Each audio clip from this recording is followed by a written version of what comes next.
Howdy, everybody. Welcome back to Urban Odyssey. Today, this is a very special episode. It's one that I have really wanted to do for a very long time, and it's finally been made possible to do. Uh, an individual, J.R. Sweet, today, who we're going to have on, is somebody who has experienced the MKUltra Monarch mind control over his young adult life and has recovered from that and had the chance to share his experiences with us, many different individuals. So let me go ahead and welcome Mr. J.R. Sweet up to the stage. J.R., nice to see you. Thank you for being with me. Hello, Josh. Thank you. Thank you for the nice introduction. I appreciate that. It's an honor to be here. Thank you Thank for you. letting me come on your show and have a voice. I appreciate that. Yes, very much. It's definitely been something that I've wanted to do because you have been instrumental for myself, and then by virtue of that, all of the research and stuff that I've compiled, and it's kind of been context that helps me set the stage, and then I try my best to explain to others and whatnot. I have redirected a lot of people to your content, various interviews and stuff like that. And I know lately you've kind of been doing some more interviews. You've been making the rounds on the podcast circuit, and this is a crazy time to do it because of everything that's transpired. It seems lately people now are more receptive to this this subject matter when previously it was something that a lot of people just couldn't swallow the pill. They couldn't handle that this was real. So why don't you just give people a very basic introduction, people who might not have seen your content before, just who you are and what you've been through? Yeah, thank you, Josh. I'd like to give people a warning first. This is intended for people over the age of 18. I will be talking about things that, well, you should just be a little older. You should be 18 or over. There will also be triggers in this conversation. And so if you think you're a survivor of the Central Intelligence Agency's trauma-based mind control program, then you may need someone to screen this before you watch it. And so I wouldn't want to trigger anyone and have them go through a bad time. I appreciate that. Thank you for doing that. That was a great reminder. I wish I would have done that, and thank you for doing that. Yeah, we got it covered. You're good, Josh. So I am a survivor of the Central Intelligence Agency's trauma-based mind control program, commonly referred to as MKUltra. A lot of people call it that. Project Monarch, I believe in particular, is what I was involved with. And that is exactly what it sounds like, trauma-based mind control. I have a little thing here I want to read really fast that I wrote up. Because this also includes, this is a many faceted story into my past, and I would like to help people grasp an understanding of how our world functions with regard to the satanic elite, who I call the satanic elite, and the Central Intelligence Agency. So satanic ritual abuse and trauma-based mind slavery is very real. MKUltra never ended, nor the pursuit of the enslavement and control of the human mind. I know this from experience, and these things are being sponsored and done by the United States government, our own government, different religious institutions such as the Mormon Church, the satanic elite. These are folks who are wealthy beyond your imagination. They're out there. The Ford family, the Hilton family, Disney. The Disney Corporation is also involved in trauma-based mind control, and many other individuals. So what I am talking about today is the deliberate and willful taking of an individual's mind, body, and own free will. So I'm a survivor of the CIA's trauma-based mind control program, which is a nightmare. It's a horrible thing. You don't want to be a survivor. And if people think that folks like me are doing this for kicks or for entertainment, then they have a very morbid mind. You have a complete loss of control in your life, and you lose your individual free will. As an individual who lived through it, it was scary. It was really scary, and it was horrifying. So the key to all this, Josh, is disassociation, the key to trauma-based mind control. Because they're after your subconscious mind. Within the human mind, which is a physical thing right here in my head, my mind, in my body, that mind is susceptible to what is called dissociation. This is where the conscious mind is pushed out or steps out because of extreme trauma. And that's the space the CIA is looking for. They're looking for the time when you dissociate, when that individual dissociates, their consciousness steps out, and they're able to step in and work in what is referred to as your subconscious mind. And that's what they're after. And they've been doing this for a long time. We're not talking about just the CIA. The CIA's been doing it for a long time, but the CIA, they've been learning stuff from the occult. And the occult have been doing this for a really long time. How do they do it? Well, it's trauma-based mind control. They do it through trauma. They will, you're raised, I was raised, I want to talk about my experience and not generalize. And so in my experience, we were raised in a very abusive, sexually abusive, verbally abusive, mentally abusive family. And my family, we would be sexually abused, molested. We'd be made to molest other people. We'd be raped. It was horrible. And you wouldn't be allowed to remember it, what was happening to you. The event itself, Josh, was so horrible that that is part of the compartmentalization of the memory. The human mind naturally doesn't want to remember horrid trauma. And so that's part of it. And then they put you through hypnosis, and they tell you to remember to forget. And that's also where they will instill programming in the subconscious, is through the use of hypnosis. They also use harmonics. These are for things like tone calls and stuff like that. And then drugs that'll alter your state of mind. And they make you do awful things that are so awful. We were just talking here a little while ago before we got on the air about turning things upside down. They'll make up down and make you do things that are unacceptable in society. Homosexual acts, for example, I was made to do lots of those. We're made to do lots of kiddie porn. And you're doing those things in a dissociated state. And that's where they're able to program you. They create multiple personalities within your mind. Once they've been able to access your subconscious, they can make lots of personalities to do lots of different things once you've reached that point of dissociation. So they do it through applied trauma. You couldn't imagine that anyone would want to harm children, but that's exactly the formula. That's what they're doing. I was raised, as I said, in a family where we were sexually abused, which is the most horrid kind of trauma that you can imagine, being molested and violated by your own family. You're supposed to be able to trust your family. But growing up, we couldn't trust our family. And my grandpa even told me that at one time, and my younger brother and my cousin, that we couldn't trust even our own family, our fathers, our mothers, our uncles.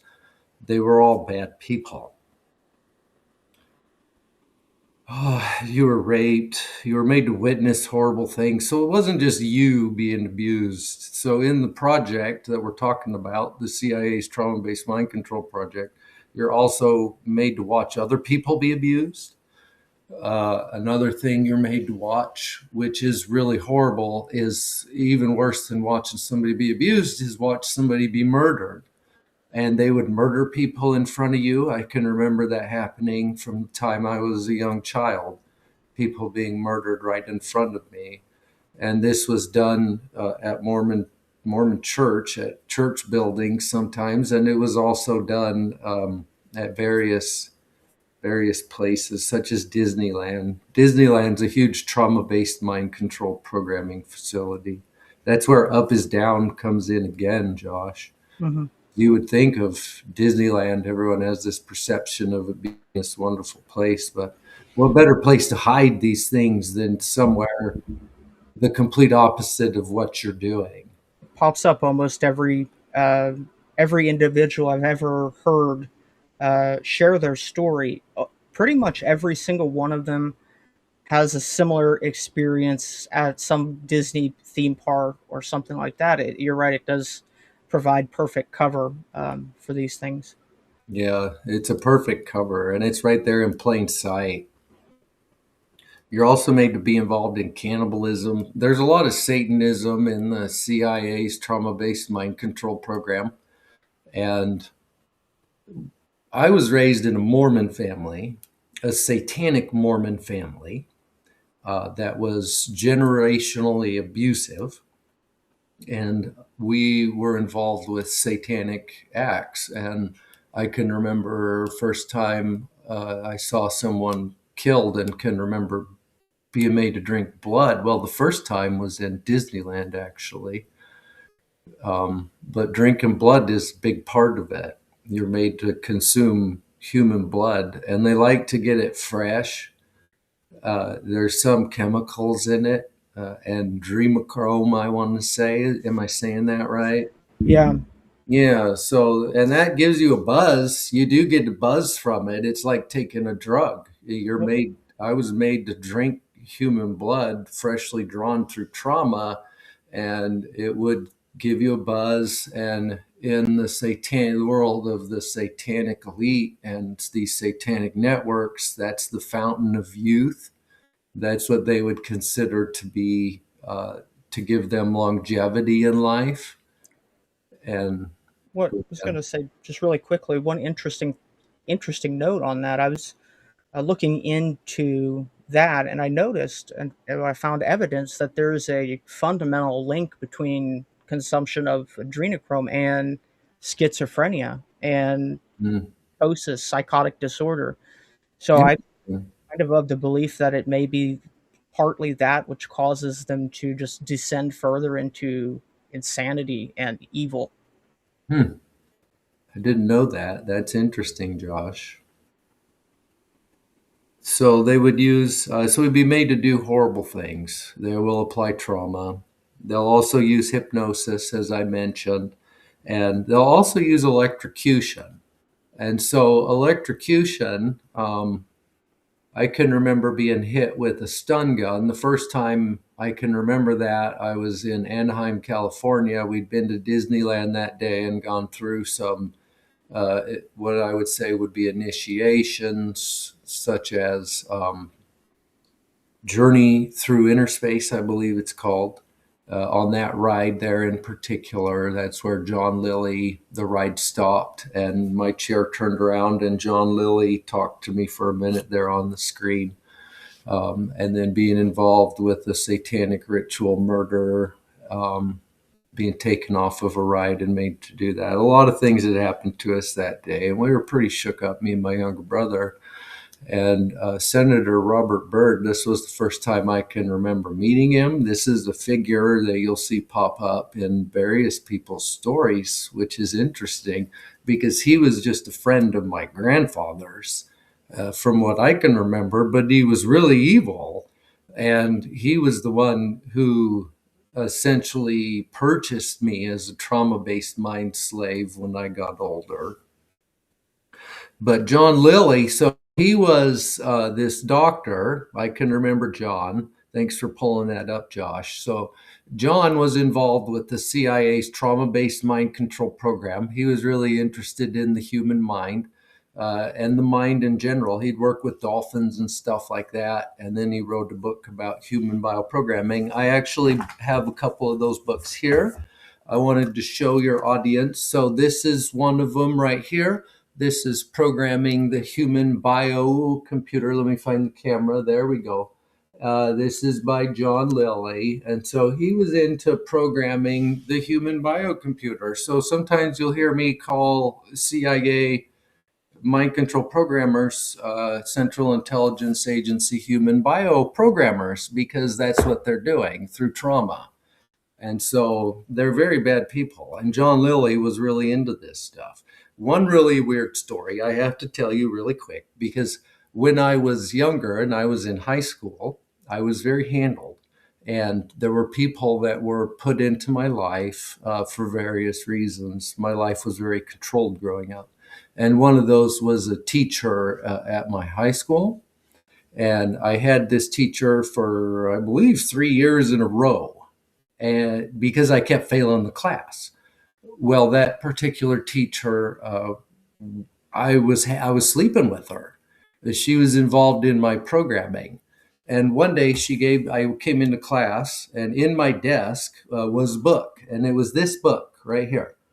Not this particular copy, because I had to buy this later. She gave me this book by John Lilly. And when I took it home, put it in my room, and then my father came in one day and he found it. He was just talking to me for a minute, and he said, "What is this? Who gave you this?" And he was pissed. He wanted to know who'd given me a book by John Lilly and why it was in my room. And he said, "You're not supposed to have this." And he took it, and he basically just stole my book that my teacher had given to me. But she was trying to tell me something. And that book was a gift to me. And I believe that she was trying to help me. But in the end, it didn't help me for several years, because when I remembered that, it was all pretty shocking. But that wasn't until I was 38, 39 years old. And so, yeah, just as a side note, that was very interesting. But Byrd, he gave my father, going back to Anaheim, California, our day after, the first day after being at Disneyland there and going through some stuff. Byrd, he met us at our hotel room, and he talked to us outside, out front. So we were out swimming in the pool. I'll just tell you the whole story. We were out swimming in the pool. It was a super hot day there in Southern California. And my mother came and said, "Hey, Grandpa's here," because my grandfather was with Byrd. And they're out front and they want to talk to you. And so my father took me and my younger brother, and I had two other siblings. I should tell you that me and this younger sibling, we were both selected to be sponsored by the Central Intelligence Agency for our Monarch programming, is what it's called, at such places as military facilities, the Disneyland trauma-based mind control facility, places like that, by the CIA. And we were selected when I was 5. My younger brother would have been about 3. And we were selected by Alex Houston. And that was a test that took place at my grandparents'. I tell that to a lot of people. That was very, very interesting. Please, by all means, tell that to the audience. It's very interesting. It helped me understand dissociation much better from that story. Mm. Yeah. So what happened is my parents, they went on a quote romantic vacation to Southern California to go to Disneyland together. These are two adults who have 4 children, and they go to Southern California to Disneyland by themselves for a vacation. Not my idea of a dream vacation. They went down there to be trained on how to take your children through the trauma-based mind control facility at Disneyland, is why they went down there. And there was a test that occurred. So me and my siblings, we stayed at my grandparents' house, and it was for about a week. And at some point in there, I remember being told someone was coming to entertain us, Josh. And it was, they said he was bringing his dummy. His dummy's name was Elmer. This was Alex, Houston, and Elmer. And So they showed up. It was night, and they did a show for us with his dummy. Alex and his dummy did a show for us.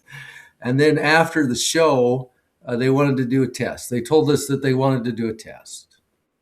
We were entertained by the show. We were kids. We trusted our grandparents. But then they said we want to do a test.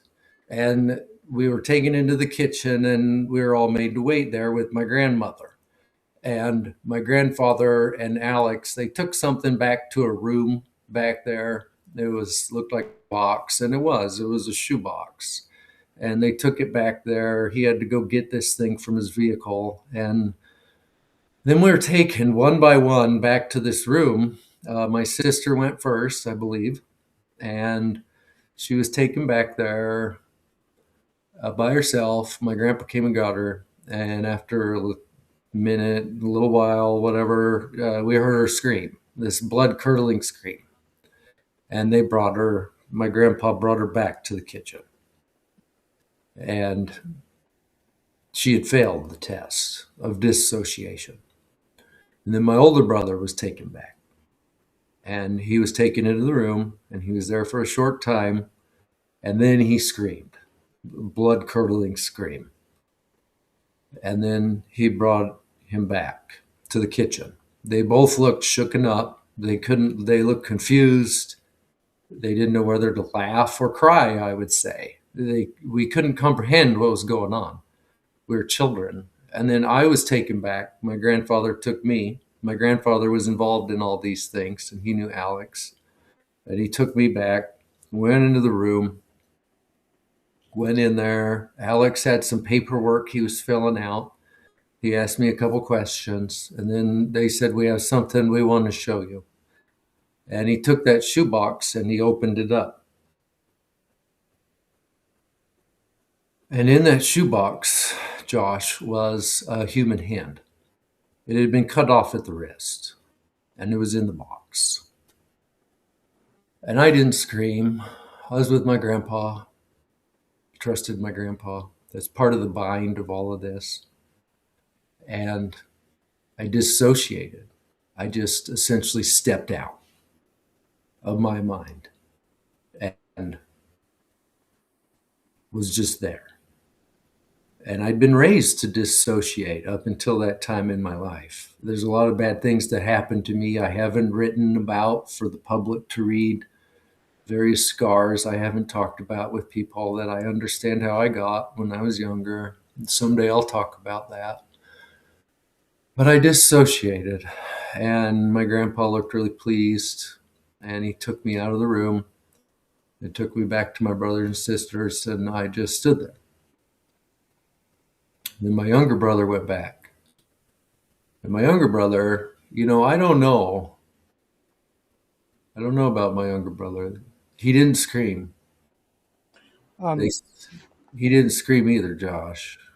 uh, it was it was interesting because, as I understand it, that is the thing that they're interested in for the genetics. Like they are interested in people who respond in such a way where they dissociate, they go silent.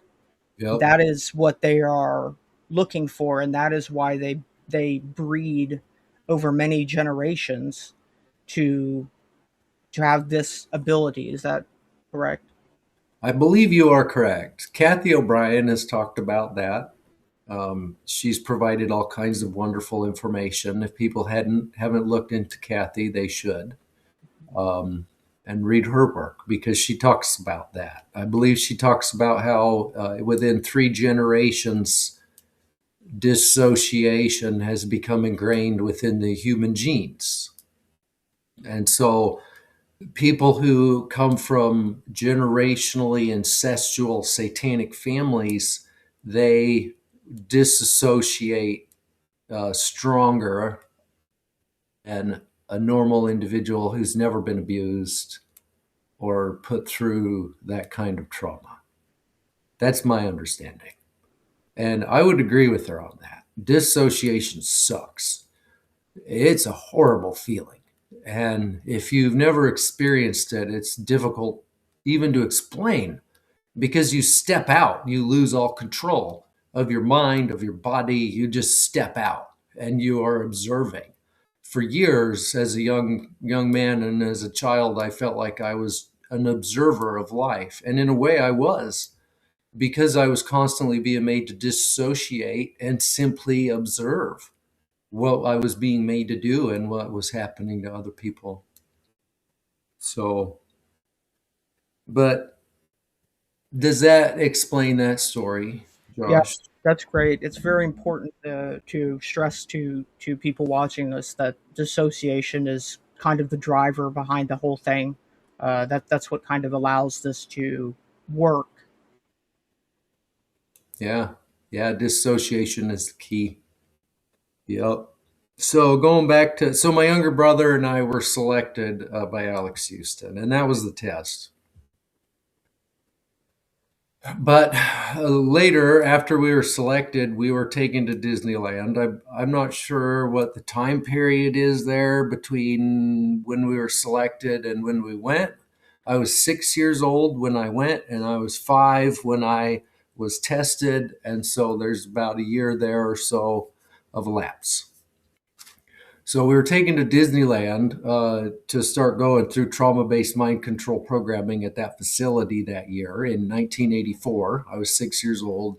And after our first day, we were at our hotel, like I said, and Byrd and my grandpa met us there, and they met us out front of the hotel. We had to go outside and meet with him, and it was hot. Byrd was always wearing a suit, and it was so hot. And my grandpa was wearing a suit. I can remember even being a little kid thinking, how can you wear a suit in this? I just got out of a pool and it's hot.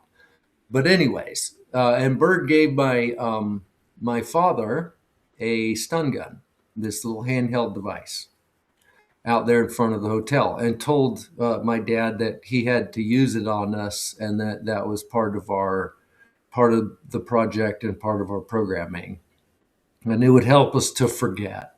They would call it the white lightning. And we were taken back inside. So my grandpa and Byrd left, and we went inside the hotel. And I can remember my dad taking me and my little brother into the bathroom one at a time. I went in first, and my dad had been told that he had to select a certain spot on my body, and that would be the spot that I would be hit with the stun gun for the rest of my life, because it leaves a scar after you've been hit by that thing for however many times. I don't even know how many times I was hit by a stupid stun gun. And I can remember getting hit with that thing. We selected a spot right here on my thigh, so you could pull my shorts up. I was in shorts, pulled my shorts up, and he hit me with that damn thing. And it was horrid. The betrayal I felt, oh my God, it hurt so bad. And it just, as a little kid, it just knocked me right to the ground.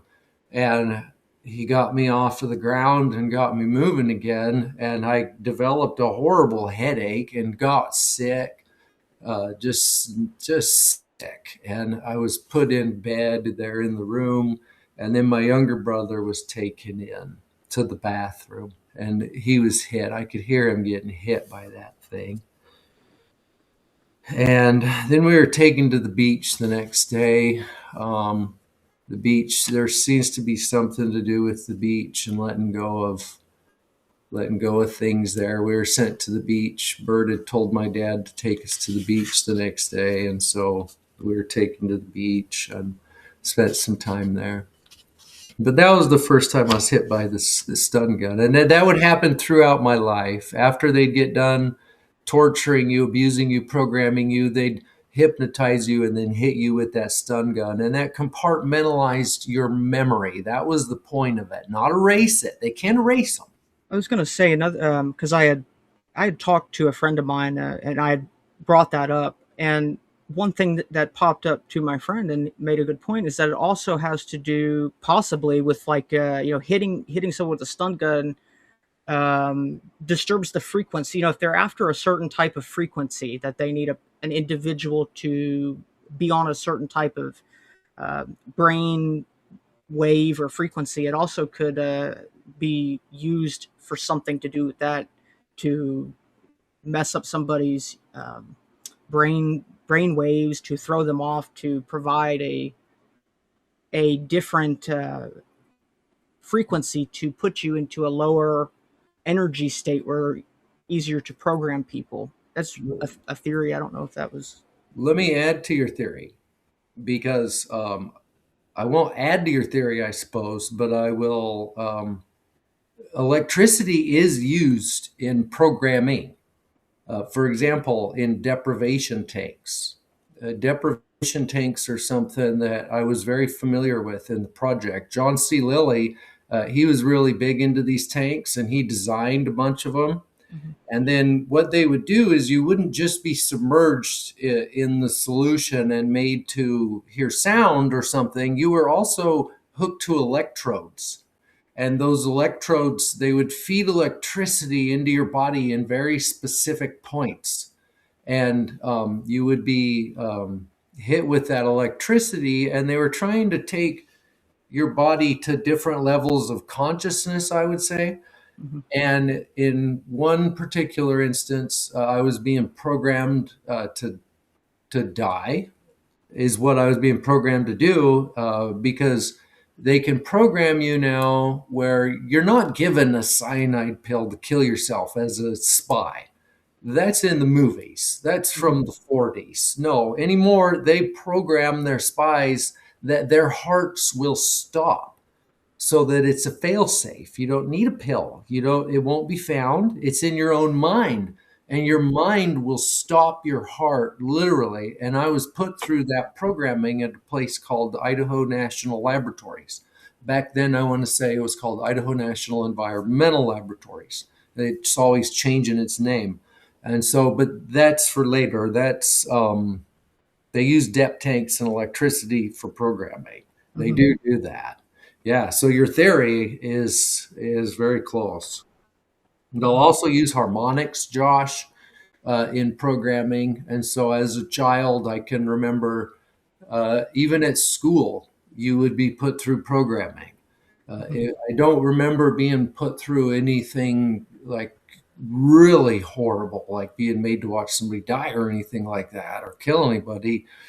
I can remember being taken from a class. So they said, you're in this special class, and you have to leave your normal class at this time every day, and you have to go to this special class so that you can catch up on, I want to say it was reading, phonics. Mm-hmm. And then from that class, so then you'd be moved from your main class, your homeroom, and you'd be taken to this special class, which was out there at glass walls. People could see it. It was all out in the open, and nothing secret going on there. But then someone would come and get you from that class, and you would be taken back to another room from that class where there were no windows. There was a steel door. Only the government worker, that's what we referred to them as, was government workers, not even teachers. Only they were allowed in that room, or the principal or the superintendent. I can remember being taken to this class by the principal and the superintendent as well, when she wasn't able to come and get me. Usually it was a woman that was the government worker. And you'd be put in this little cubicle in this room, and that was your cubicle, and you had a file. You'd have to open that file, and you had to work through that file. It was like a continual project. So every time you went there, you picked up where you left off. And then there was this little vial, this little sand dial, and you would turn over the sand dial, and that was how much time you had. And you'd pick up your headphones, and you'd put them on, and you'd turn on the little device. And the first time I did that, I looked at the lady and I said, I can't hear anything. Are you sure it's working? And she said, oh yeah, it's working. You're not supposed to hear it. It's going into a different part of your mind. You're not supposed to hear the sounds, but they're going in. Don't worry about it. And so I was made to sit through this class up through it. I believe it went from first grade until third grade. And then in third grade, I was taken to a government facility at the end of third grade, I believe it was, and I was put through some kind of awful programming. I haven't completely journaled that out. It was a terrible experience. I was there for I don't even know how long, Josh. I brought this up with my mother when I was starting to remember this stuff. And I said, "What was that government facility you took me to when I was done with third grade? What was that?" "Well, I don't know." And I was like, "Well, what happened to me there?" I was there for 3 or 4 hours or something like that. I don't think I told her the time, how long I thought I was there, but she said to me, "You were only there for a day and a half or so. What's the big deal?" And when I heard that, this was when I was just starting to remember stuff in the year 2017. I was like, "Oh my God, you're kidding me. A day and a half? What was I Crazy. doing at this place that I can't remember for a day and a half?" And so that just blew me away. So they'll be driving harmonics into your mind. And those harmonics, what they're using those for is tone calls, various sounds to trigger you. There's different triggers. So that's something we haven't talked about. When you are put in that dissociative state through trauma, and then you are programmed, your subconscious mind, you are programmed in that specific personality. They can include things like a phone call, for example. One ring, it could be two rings of the phone, and then it stops ringing. It could be you answer the phone, and then there's a sound you don't hear. When I first started to remember this stuff, I would at times answer unknown calls, and there'd be nobody there.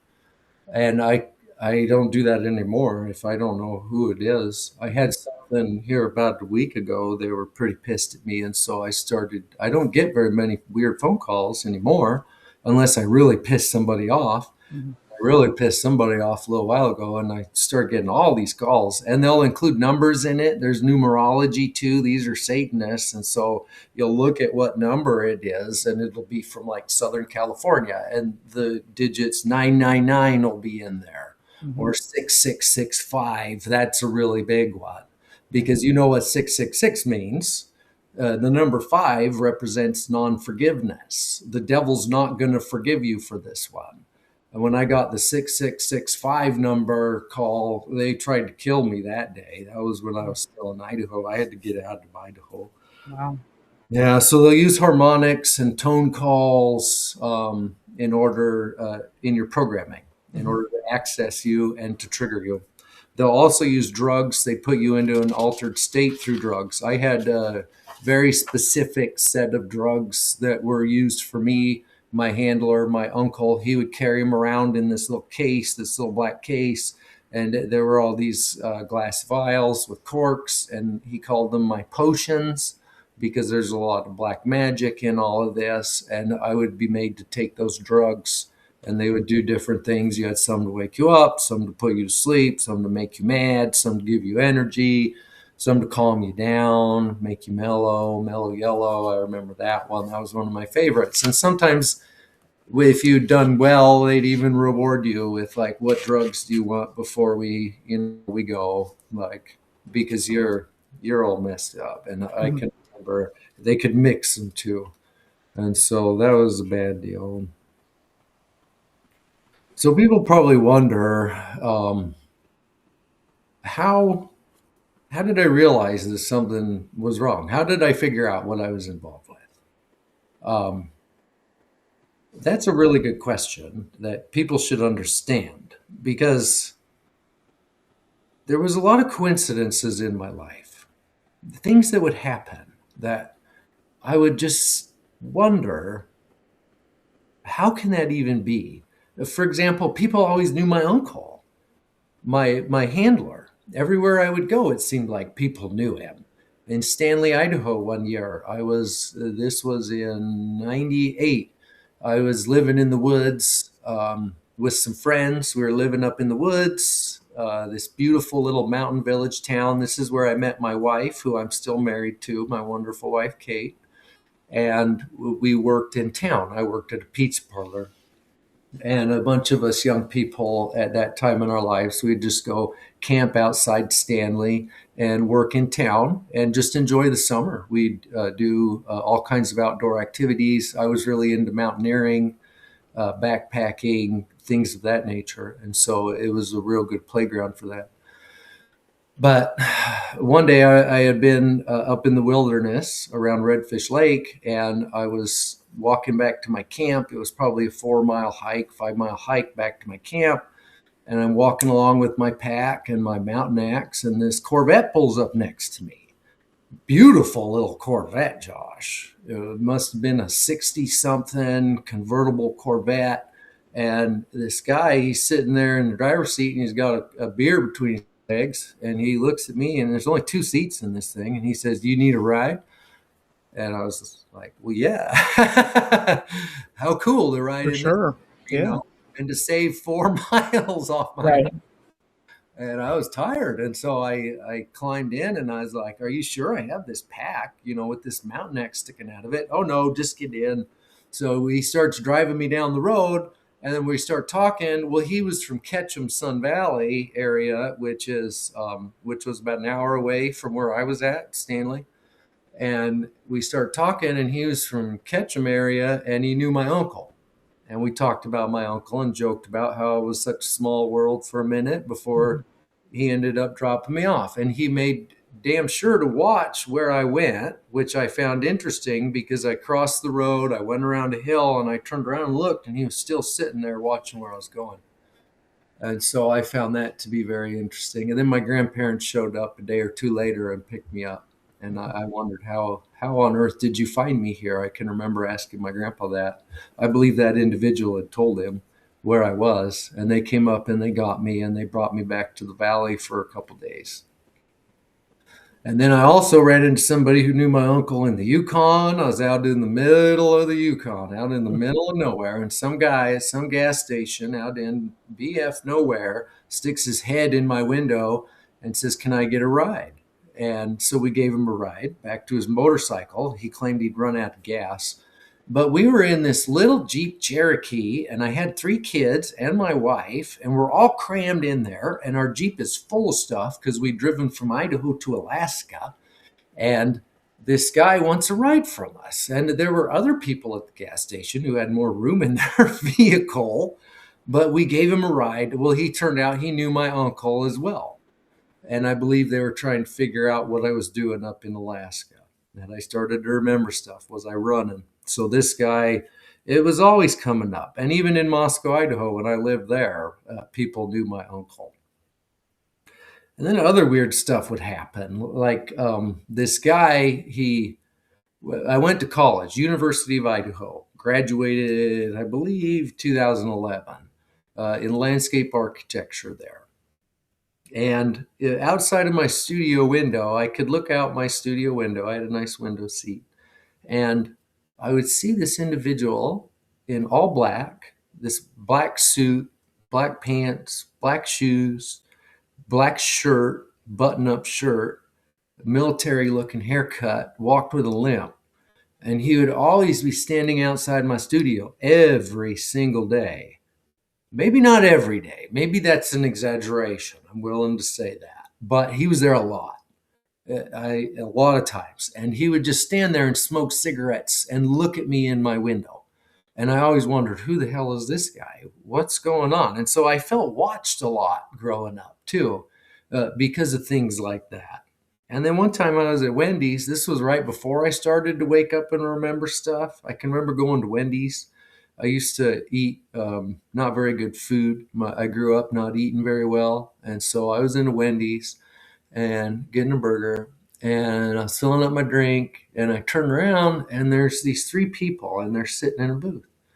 And targeted individuals can relate to this. I consider myself to be what's called a targeted individual as well because of all these observations and all these things that have happened to me. I've experienced voice to skull. I've been followed around, gang stalked. So these people, they're sitting there and they're talking about me, looking at me, and they're talking about the clothes I'm wearing. I don't have much of an ass. I'm super skinny guy, And the lady was talking about how I had no ass and how I was wearing these carpenter pants, but how good I looked. And I was just freaked out. I was like, oh my gosh. Sounds like it was designed to get your attention or to like wig you out. It's like it's very. It's I like don't know the answer to that. It definitely wigged me out. I would see this guy later. Okay. So this freaked me out. And I sat down far away from him and I ate my meal and I was weirded out by it all. Well, I would run into this guy later because this guy was getting eyes on me at that time. And he actually was involved with assassination units, and they were getting an eye on me. That's a whole nother story. That's a mhm. long thing to talk about. I won't go too far into that, but that really freaked me out. My college instructors would say things that would trigger me. They not just normal things like, oh, somebody said over the rainbow or something, or was playing that song or something like that. No, no, no. I can remember my instructor. This was my plants instructor, and we were outside going through plants. And there's a certain plant called sempervirens. I forget the exact name of this exact plant, but it was a sempervirens, semper fi, Marine Corps. And he says to me, you can relate to that. And I believe he said something about the Marine Corps, and it triggered me. And I stopped and I started to dissociate. I hate that feeling. And it freaked me out. And I was like, how does he know who I am? But this guy was involved with some things that I'd rather just not talk about right now. That's But fair. and so there were all kinds of weird things, and people would trigger me inadvertently, thinking because a lot of times these people in the CIA's network, they don't understand that you don't remember everything all the time. They don't always understand that. You don't just keep quiet about this stuff. You don't even remember it to talk about it unless you work through it very diligently. It's taken me years to work through the memories that I have worked through. And so they don't all know that. I had other experiences with other people in the network, and they didn't understand that either. And so, because information is compartmentalized, and not everyone's allowed to know everything about everything, you're only allowed to know what you need to know in order to do what you're supposed to do for them. Mhm. So, not everyone knows everything. Very few people, it seems like, know the full, like every part of the machine. Seems very rare. Yeah, yeah, definitely very rare in my experience. I also found myself working for people who were ex-military a lot. I had a contracting firm I started up after graduating from college. I started a contracting firm there in Moscow, Idaho, because I love Moscow, Idaho. It's a beautiful, beautiful state, beautiful place to live, but there's a very heavy CIA and satanic pedophilic network there. I was introduced to quite a few individuals. If law enforcement would ever talk to me, I could talk to them about an awful lot of people that I know about in that area who are involved in that network.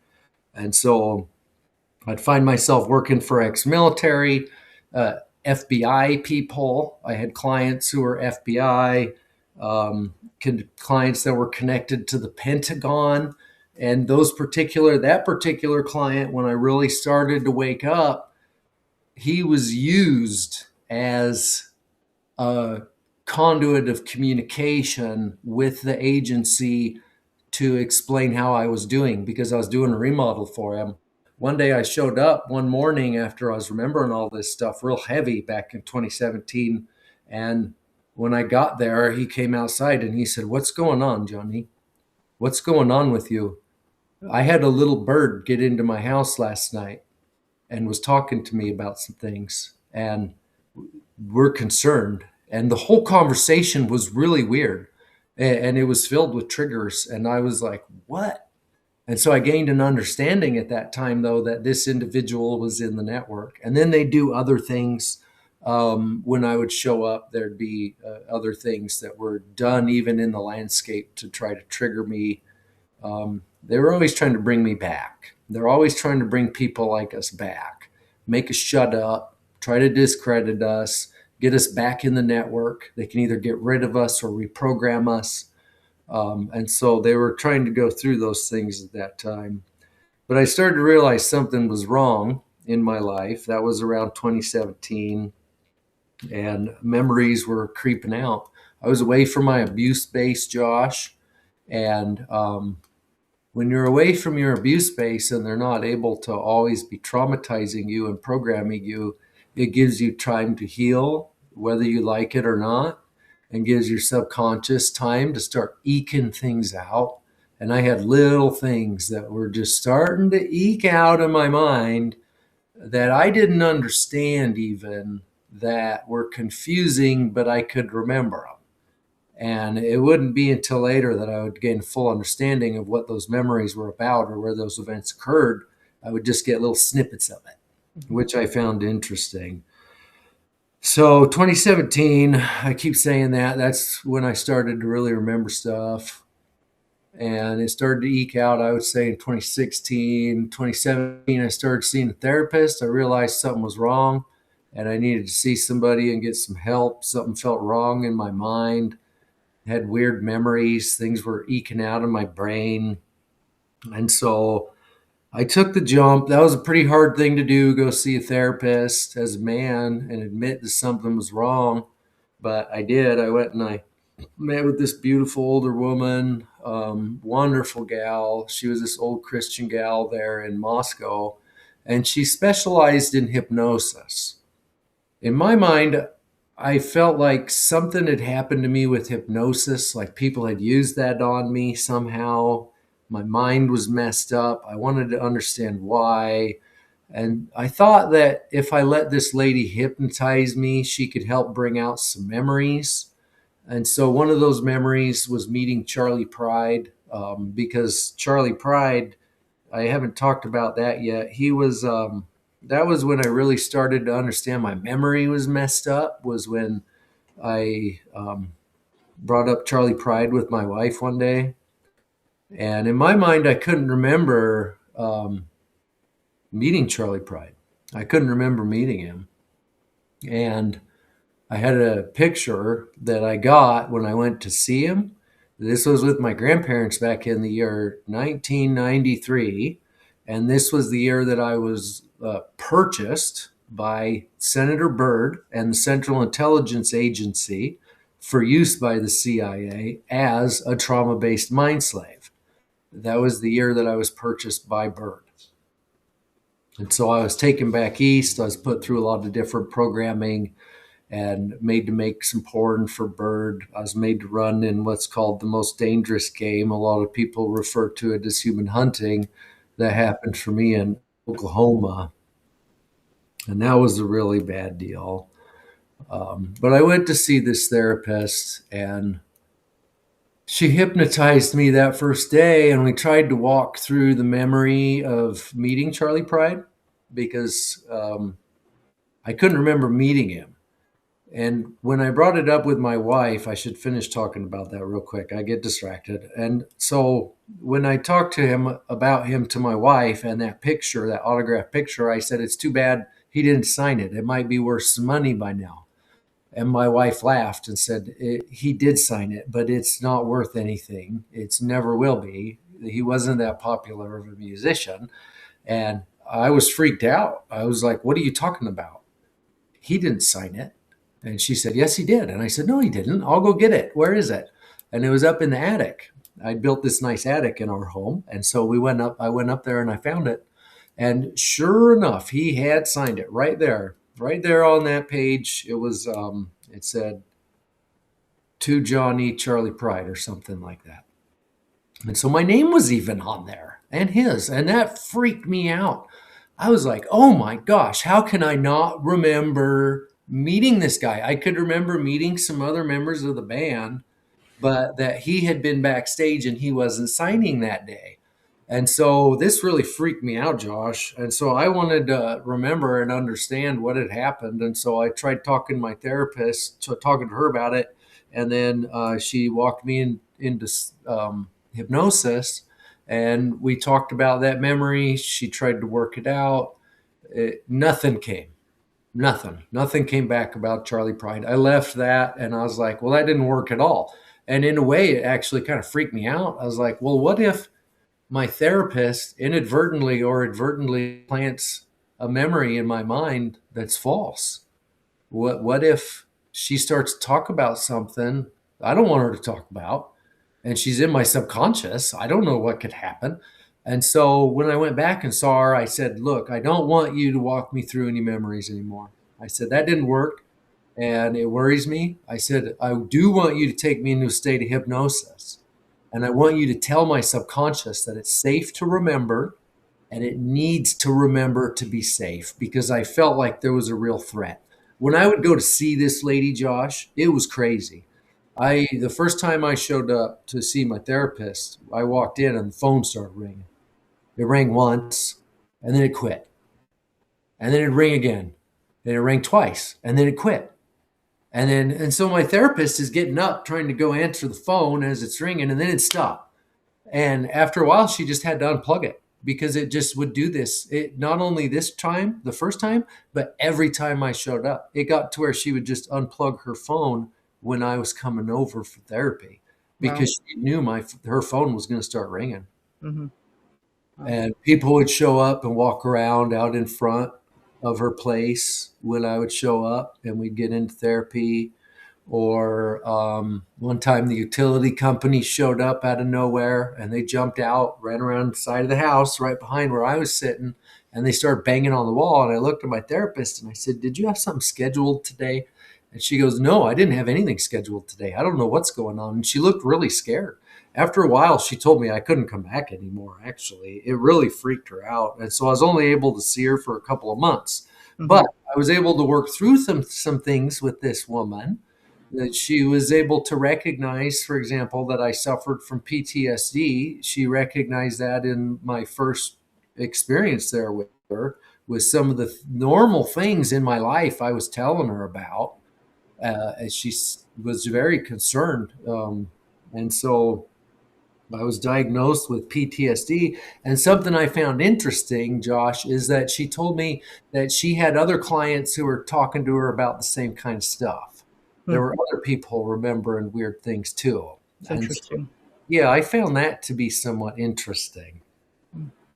At this time, I was seeing my therapist.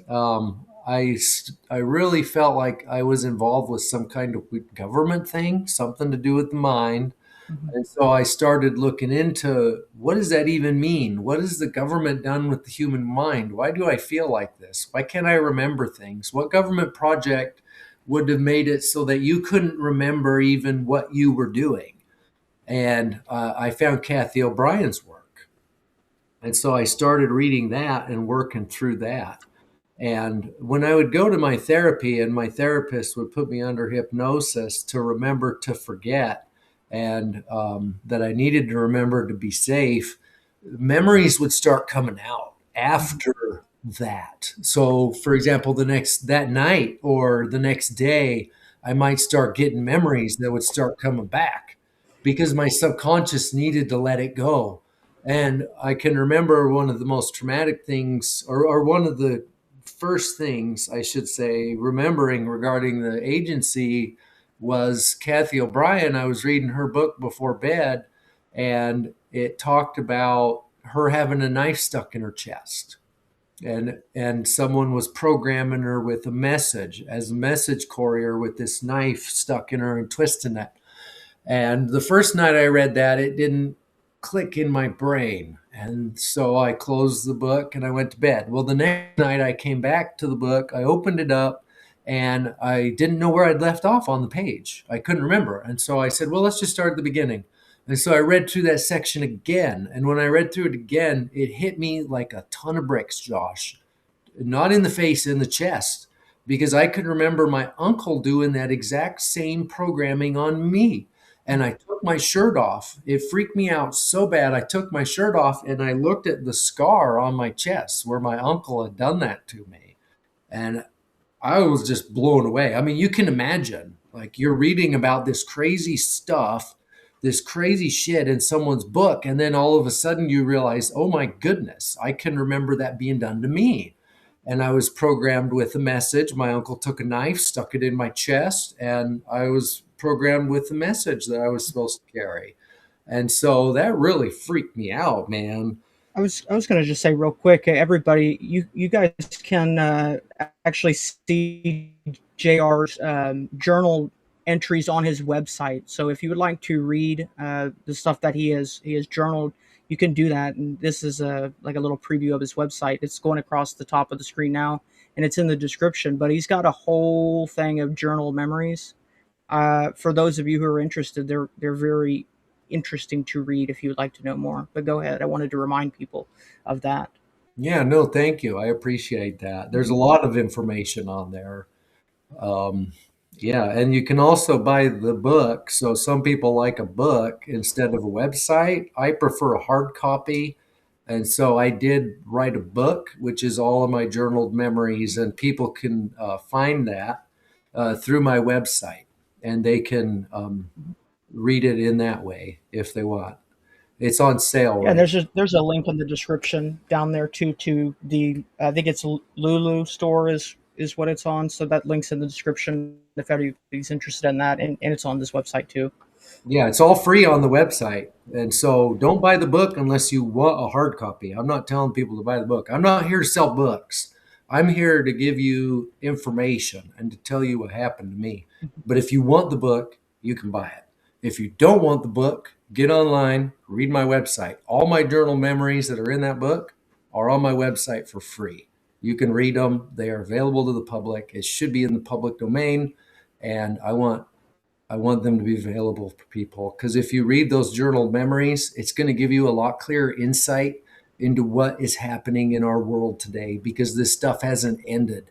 It's still going on. It's going to help you understand things like the Epstein files.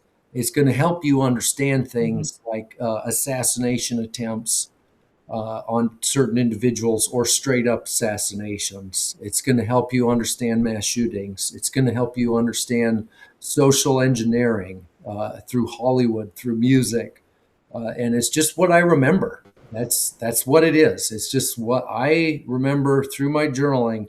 So when I started to remember all this stuff in Kathy's work, Josh, she talked about journaling a lot. So I bought Kathy's books, a couple of them. This is one of them.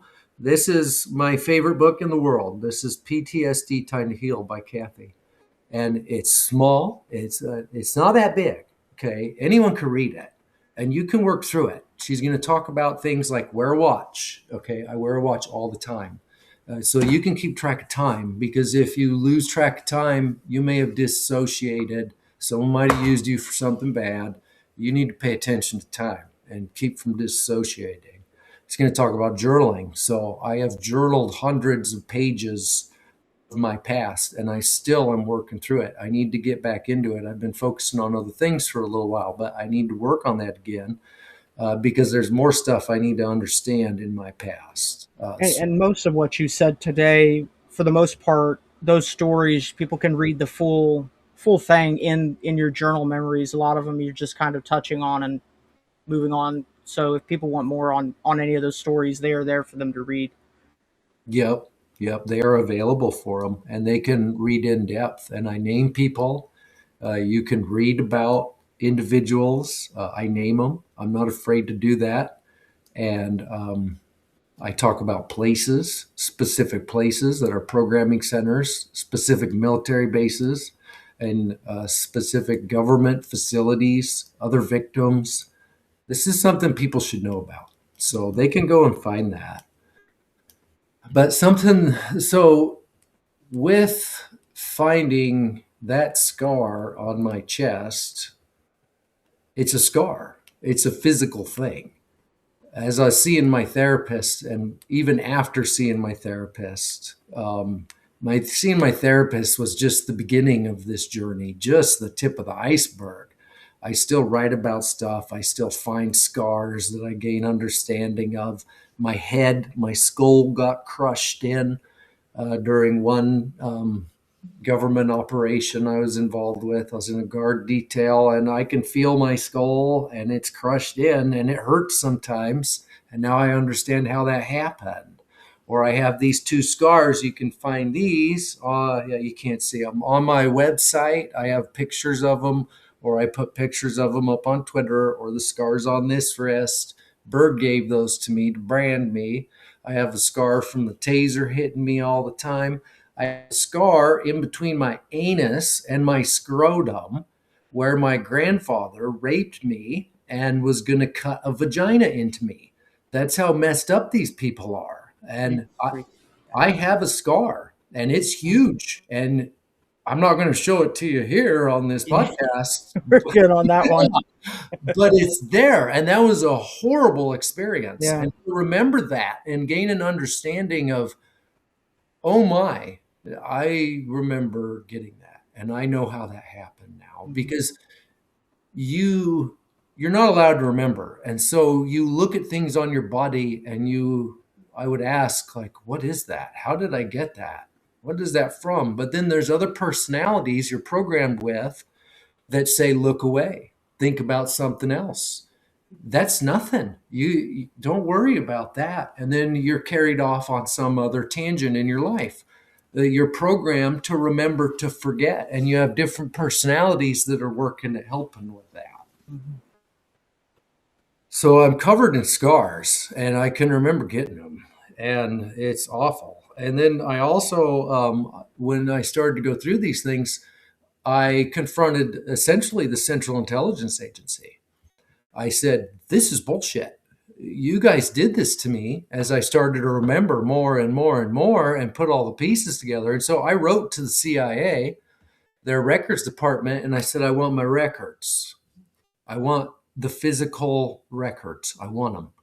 And the first time I wrote to them, I said, I mentioned MKUltra, Project Monarch, and they responded and said, no, that project ended before you were born. You couldn't have been involved with that. It's a whole spiel of bullshit, because they didn't end it. They ended the testing phase, but they're still doing it. It's fully operational. Call it whatever you want. They've gotten so much more advanced too. Yeah, and people are like, no, it's not called that. It's called this. I don't give a shit what it's called. It's Mhm. trauma-based mind control. It's monarch programming. It's a continuation of MKUltra. And it's an awful thing. And so I started, so then I wrote to him again. I said, okay, so I got to be careful how I word this with these people. And so I said, I want all records on myself. That took forever to get it out of them, anything out of them. And so that is right here. I have their response letter. I want people to see these things are real. This stuff is real, okay? And so this is a letter from the agency, and this is their response to my requesting records on myself. This letter is a final response to your 20th of January 2020, and this is dated September 28th of 2020. So this is almost a year it took them to even give me an answer. And I had also written to them several times in between saying, look, where are my records? I want my records. I know you got my request. Where are they? And they would respond to that. But this is their response. This is our final response for records on yourself. We processed your request in accordance with the Freedom of Information Act. And then blah, blah, blah. There's all these little legal nuances in there. After conducting a search reasonably calculated to uncover all relevant documents, we did not locate any responsive records that would reveal and publicly acknowledged affiliation with the CIA. Yep, thank you, Josh. So they would not recognize a public affiliation with these people. Mhm. No, that's not the one. That's not That's the first one where it okay. talked about MKUltra, and they denied that. I have the White House one. Is that it? No, that's when I wrote to Trump and Mhm. tried to talk to Trump about it. Shit usually hit the fan when I tried to talk to those kind of people about it. Oh, let's see if I So can find it. yeah, see I'm if on you the can. homepage.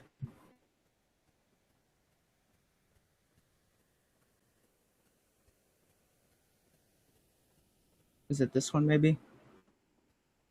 No, that looks like a response to a request for a response. Yeah.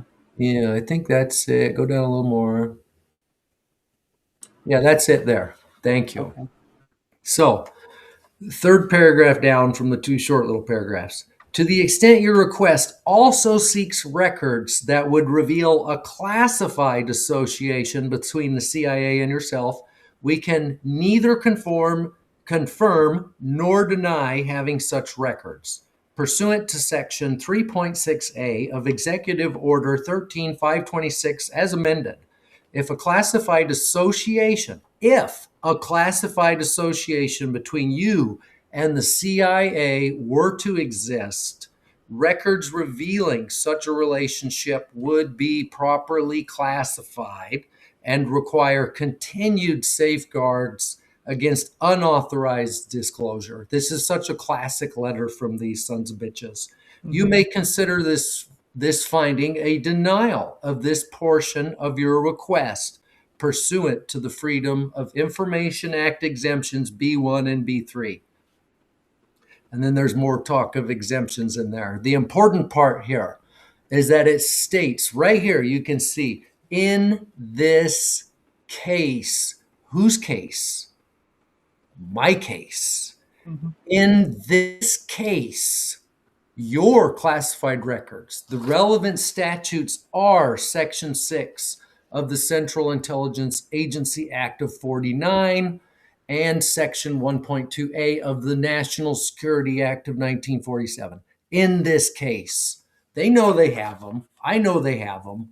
So I sent in an appeal to these people, and the appeal took forever. This one is dated the 10th of July, 2023. So this stuff takes forever. And this is after several correspondence with these people. And I was denied in full on my appeal. Denied in full. As the executive secretary of the ARP, I am the CIA official. This is Anthony J. Capitos. I am the official CIA responsible for informing you that as a result, your appeal has been denied in full. And so that's pretty sucky to get letters like that. It doesn't exactly make you say, everything must be hunky-dory and I must just be a crazy guy, because that would be nice for people like me. Seriously, if you weren't involved with all this stuff and someone could just help you work through it and you were healthy again. But that's not the reality of it. It's a horrible thing. My parents also reacted to all this stuff. So I'm talking to the agency. I'm reading about all these horrid things the CIA was doing in these mind control projects. And then at the same time, the way that my family reacted to this, Josh, because I tried talking to my mom, I tried talking to my grandmother, my siblings. My mom, like I said earlier, she admitted that I'd been at a government facility for a day and a half. I was also used, something I haven't talked about, the Mormon side of things. I was raised in a satanic Mormon family. Now, when I say that, I'm not just saying a generic blanket, all Mormons are Satanists. That is not what I'm saying. I'm not here to discuss the Mormon religion. I'm talking about Satanists that are hiding in the Mormon church because it's a good place to hide. The Mormon church has several values that are close to the world of Satanists. It's a weird thing, but it's true. And so that's not what I'm talking about. I was raised in a satanic family, hiding in the Mormon church, involved with the Central Intelligence Agency and human bioprogramming, trauma-based mind control. And so I was used in a presentation for Gordon B. Hinckley when he became the new president of the church. That was back in 1995. It was spring break of 1995. And I had to go up to my uncle's house because Hinckley was speaking. This was my handler's place up in Haley, Idaho, because Hinckley was going to be speaking at sacrament meeting. And my uncle said he wanted me to come up with one of my friends to hear him speak. Well, my friend that he wanted to come with me, he was also a CIA trauma-based mind slave, Chris Knutson, and you can read about him in my work. He's now dead. They say he committed suicide, which I think is a bunch of BS. I've collected some of the police reports on it, and it's all very strange. But anyways, his brother's also dead. They would test drugs and procedures on his older brother, Stephen, and Stephen's also dead. Stephen ended up being driven insane and pulling his own eyeballs out because they fed him LSD, and then they told him that Satan was going to come and rape his mother. And he pulled his own eyeballs out so he didn't have to witness these things. This is the kind of stuff these people are into. This is the kind of stuff the CIA is into. People don't get that. These people are messed up and they are evil and they are hurting children. They are hurting them, not just hurting them, they're torturing them, they're feeding them drugs, they're raping them, they're horrid. They're murdering them and drinking their blood. It's awful stuff, Josh. There, I get worked up over it. I no, apologize. you're fine. There are no. What's happened? They say absolute power corrupts absolutely, and what's happened is that they have given the CIA and all these intelligence agencies that operate in the gray area. They've just given them unlimited power, Mhm. unlimited money, and so what does anybody really think is the end conclusion of unlimited power and unlimited money? It's not good. No, Not good at no, all. it's not. It's not. And violence isn't the answer. No. So I had lots of weird reactions from my family. My grandmother, so my mother, back to Hinckley though, okay. So I Mhm. did a presentation for Hinckley down in my uncle's basement. We went to sacrament meeting. We heard Hinckley speak. We stayed at my uncle's house, me and my buddy Chris. And then we went to Sacrament, and then we had to go back to my uncle's house after Sacrament. My uncle wanted us to come back over there. Well, we went down in the basement and we were made to give a presentation to Hinckley on the CIA's trauma based mind control program. Hinckley wanted to know what the CIA was doing with the kids from satanic families that were hiding in the Mormon church because they know about that stuff. They're covering up for it. They're actively working with the CIA, providing them with disassociate children. That's where dissociation comes in and satanic ritual abuse.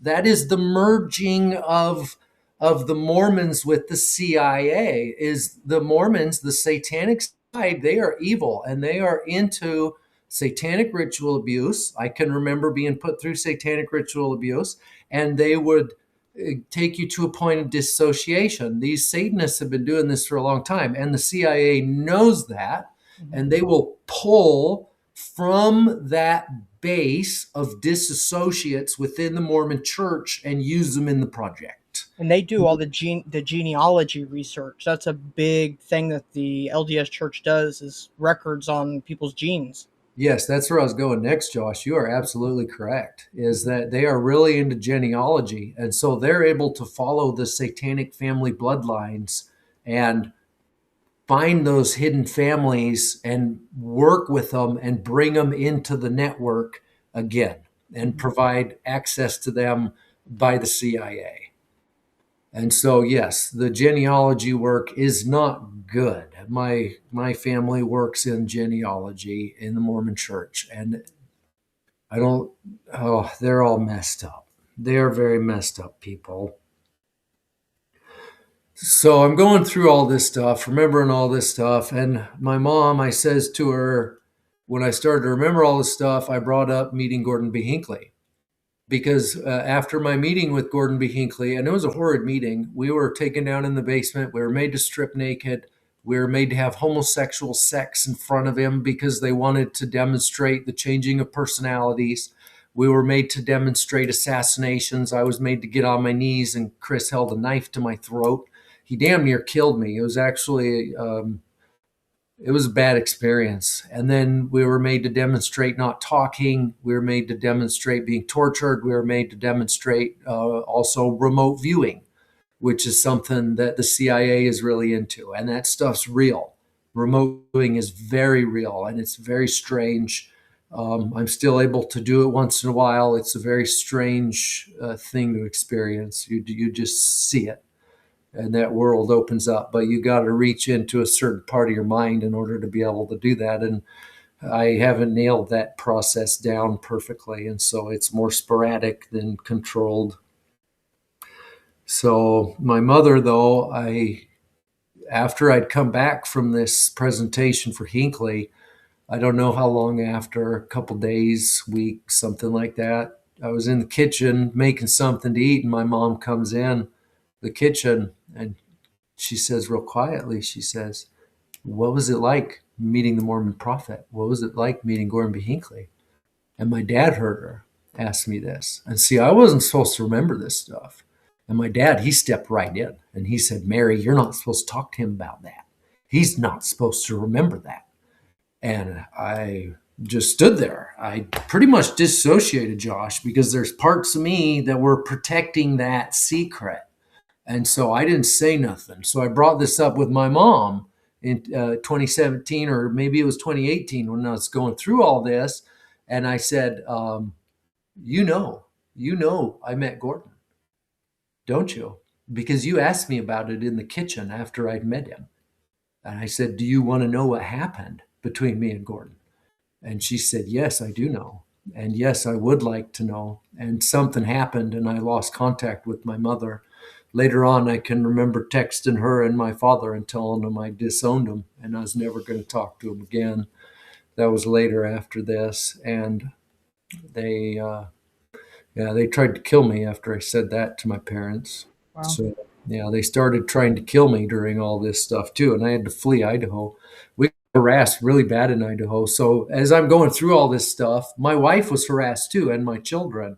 And so, my wife is outspoken on this topic as well because she's witnessed firsthand the Yeah. harassments and what her husband goes through when he remembers this stuff. She's seen the scars on my body. She's seen the scar between my legs. I've shown my wife, and it's horrible. But Hmm. she's seen it. She's seen them all. And she's gotten phone calls. She's been harassed. There's days when we were in Idaho where she would call me and say, you need to come home. I'm really scared. There's people around here that are just hanging out, or there's aircraft that are coming over. And this is really scary. And so Hmm. it really shook up my family and was really quite traumatic, I Josh. imagine. Yeah, and so we had people on the ground. I was run off the road a couple of times out on the highway. Um, Phone calls, endless phone calls from different people. Usually you'd try calling it back and it'd be disconnected.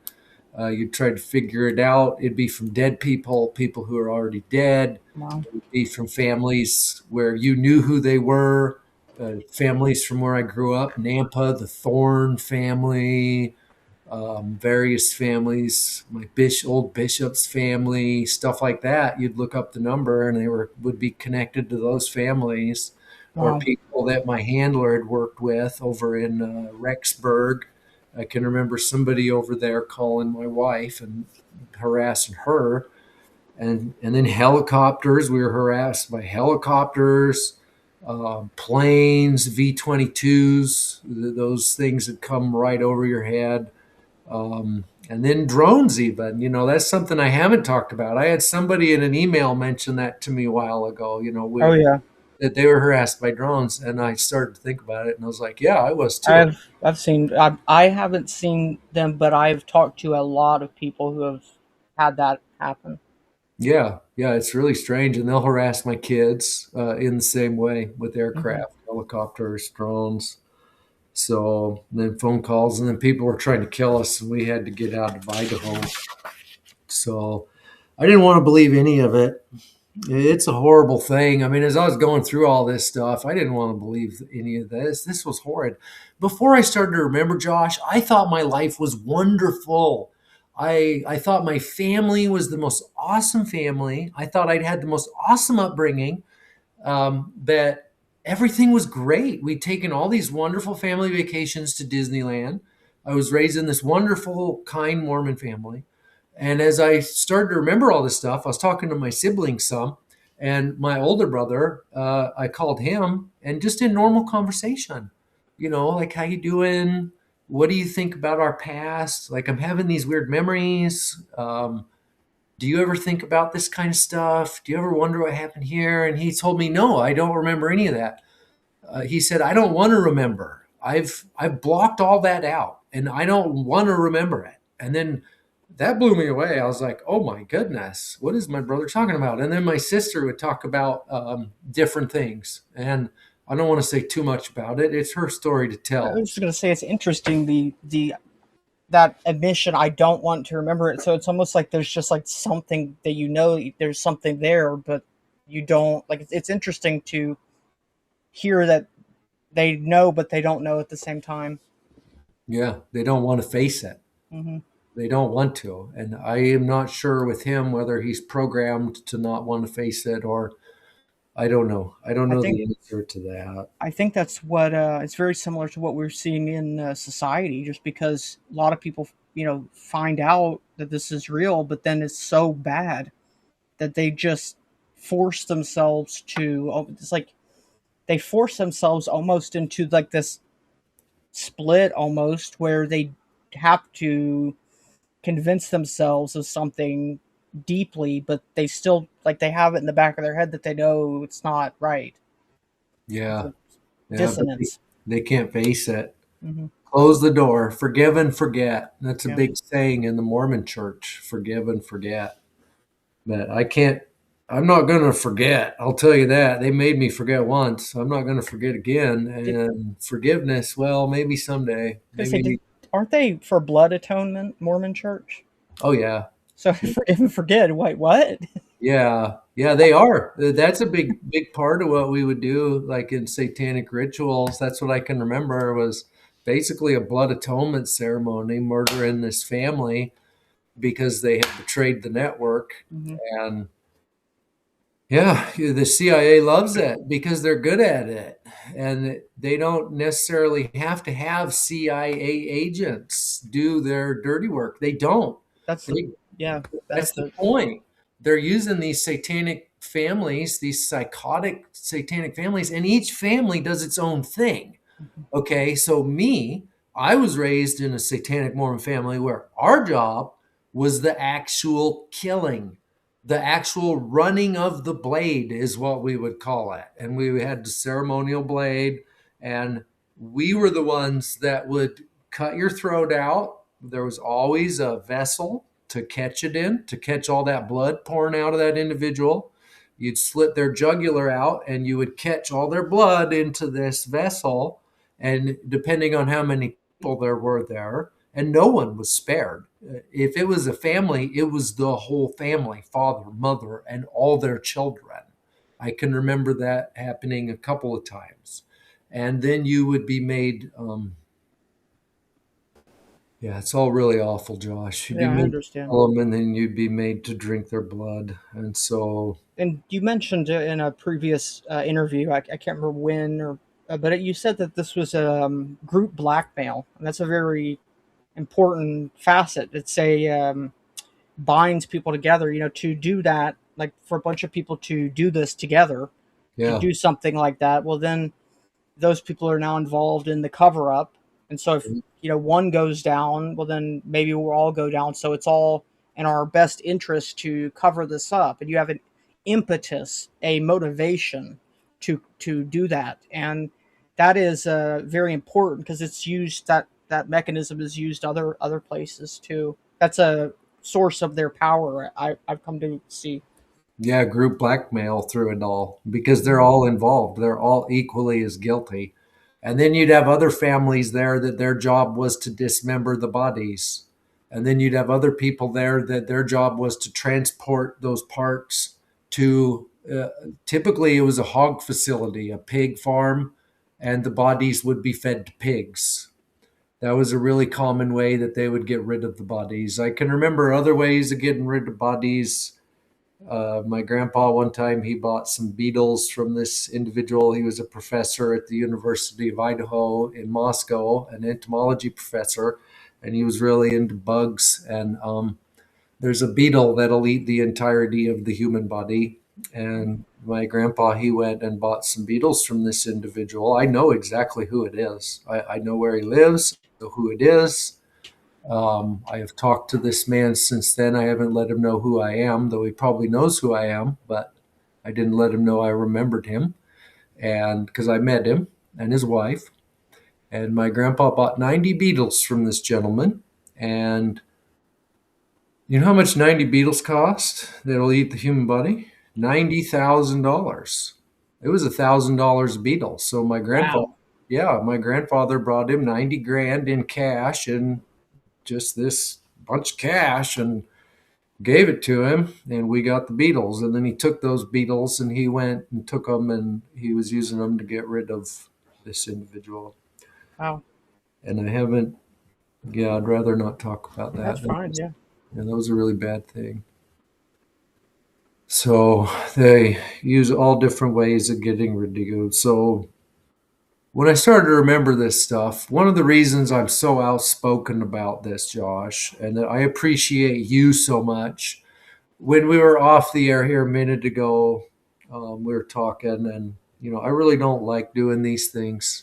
I don't enjoy doing podcasts. I wish I could just get on the podcast and we could talk about something good, something wonderful, but life's not all ponies and rainbows, and not all of us have had the same life. And the things that I was put through as a child, for me, it's really weird because it's just what I lived through. It's just who my family was. It's just what we were involved with. And that's a bad deal. But for other people, they don't understand it. They don't get it. They don't even know about it. Mm-hmm. The satanic elite, they know about it. There's these two different worlds that we're operating in. We've got the world of people, the people who are a lot of folks watching this right now. You are the people, and you make up the majority. And then there's the satanic elite, and there is a group of satanic elite that control our world. They control our corporations. They control our churches. They control our government. You think the government serves you? That is a joke. No, the government serves the satanic elite. That is their client. That is who they work for. The CIA works for the satanic elite. When I was involved in the project, we would even smuggle drugs to the satanic elite. The CIA is smuggling the satanic elite's drugs to them because they don't trust just somebody off the street to get them their drugs. The CIA gets these SOBs their drugs because they know it's going to be clean. They know that they're not going to kill them, because if they do, back to the group blackmail, they were all involved with it. Everyone's going to want to know why this person died. And I'm not saying they don't kill each other. They do. But they get their drugs from the CIA. The CIA is a huge drug smuggling outfit, and they work for the satanic elite. Yeah, it's like if if you're going to come and sell drugs in my neighborhood, then you're going to have to get the approval of the person who runs the neighborhood. Well, if Yeah. you're going to sell drugs in the United States, you're going to have to get the permission of the people who run the United States. Yeah. Same idea. Yeah. So when these government entities say we're going to war over drugs because you're bringing drugs into our country, I just laugh. Right. Oh, that's just, what are you doing? Killing your competition? Exactly what they're doing. I mean, are these just the folks that wouldn't work with you in business? What are you doing? This is just a big excuse to go to war and get rid of your rivals and your competition, Yep. because the CIA smuggles tons of drugs. And so all this stuff, I can't keep quiet because it's not just about me. This is not about me. I'm able to tell you through my website, through these podcast recordings, and through my book about my life and what I lived through, because I was raised in a CIA family. Some people are born into a family of plumbers, Josh. Some people are born into a family of police officers. Some people are born into a family of, you name it, electricians, furniture salesmen, whatever. I was born into a family of CIA trauma-based mind control human bioprogrammers. I was born into that. And for me, that's a bad deal. They're evil, and what they're doing is wrong. And it's not about me. You can see your world through my writings and through my work more clearly because you can understand how they're working and what they're doing. Don't try to ask me direct questions like, who killed Charlie Kirk or something like that. Read my work and think about it. Use your brain. Like, it doesn't take a rocket scientist to figure this stuff out. The issue is people don't want usually they don't want to read about it because usually like people will say, "Oh no, that's not happening. There's no proof of that." And I'll say, "Wait, I've actually compiled 30 years of writing," and they're like, "No, I don't want to read it. Or I'm not interested." People need to read enough to understand it if they're going to go and talk about it and pass this judgment on people but they've only watched videos on it and they don't want to read anything, then you shouldn't judge people. No, You know. no, no, agreed. Yeah. So this is about national security for me. I love my country. I love my country. Even though they did this to me, it was evil people in the government that did it to me. I love my country. And so this is a matter of national security. We're talking about the modern slave trade Mhm. and the trading of humans, the selling of humans, the abuse of children, the murder of children. We're talking about the satanic elite and the satanic side of Mormonism. And these are all very important things for people to understand their world. If you're going to be Mormon, you should understand what you're really supporting Mhm. because your leaders are in this satanic network. They are Satanists, literal Satanists. Where would Lucifer or Satan hide? He's not going to be having his horn sticking out, painted red, covered in scales, looking like an evil dude. No, he's going to look like this gentle, kind old man that you would trust. Mhm. But no, man, it's the opposite. Up is down. These people work in opposites. They're not good people. They're evil. They're Mhm. evil. The Mormon Church is a corporation. Oh, I shouldn't rant about those things. Yeah, Uh, it is. It's their mechanism generally, as you said, the idea of hiding as an angel of light. Well, okay, yeah. they will do these evil, evil, evil things, but they will then go and they will play the role of just what do you do for a living? Well, I just give money away for a living. I'm a philanthropist. That's how Yeah. they say that they are great people and that they're helping the world and they're giving all this money away, but at the same time, that's just completely on the other end of the evil that's going on. Yeah, that's a facade. That's a front. Hmm. And they work very hard at creating that facade so Yeah. that people could never imagine that they would be involved with these things. One time, I first started to go through all this, remembering this stuff, and my wife was witnessing all this stuff. She talked to her mother, and her mother, she grew up in a Mormon family, and she said to her mother, she said, "Well, how do you know that these leaders are good? How do you know the leaders of the Mormon church are really good?" And her mom said, "Well, I just know. I just know." And to me, no, that's not a response. How do you know they are good people? Because there's a lot of people coming out saying they're not good people. Yeah. And the whole thing is a facade. And so people have to learn to think. They're going to have to learn to think for themselves. They're going to have to stop believing the narrative because the CIA and the satanic elite are so good at spinning a narrative and giving you a storyline and keeping the American psyche in a box right where they want it. That's what Hollywood's about. That's what the music industry is about. That's what your religion is about, is keeping you in that box.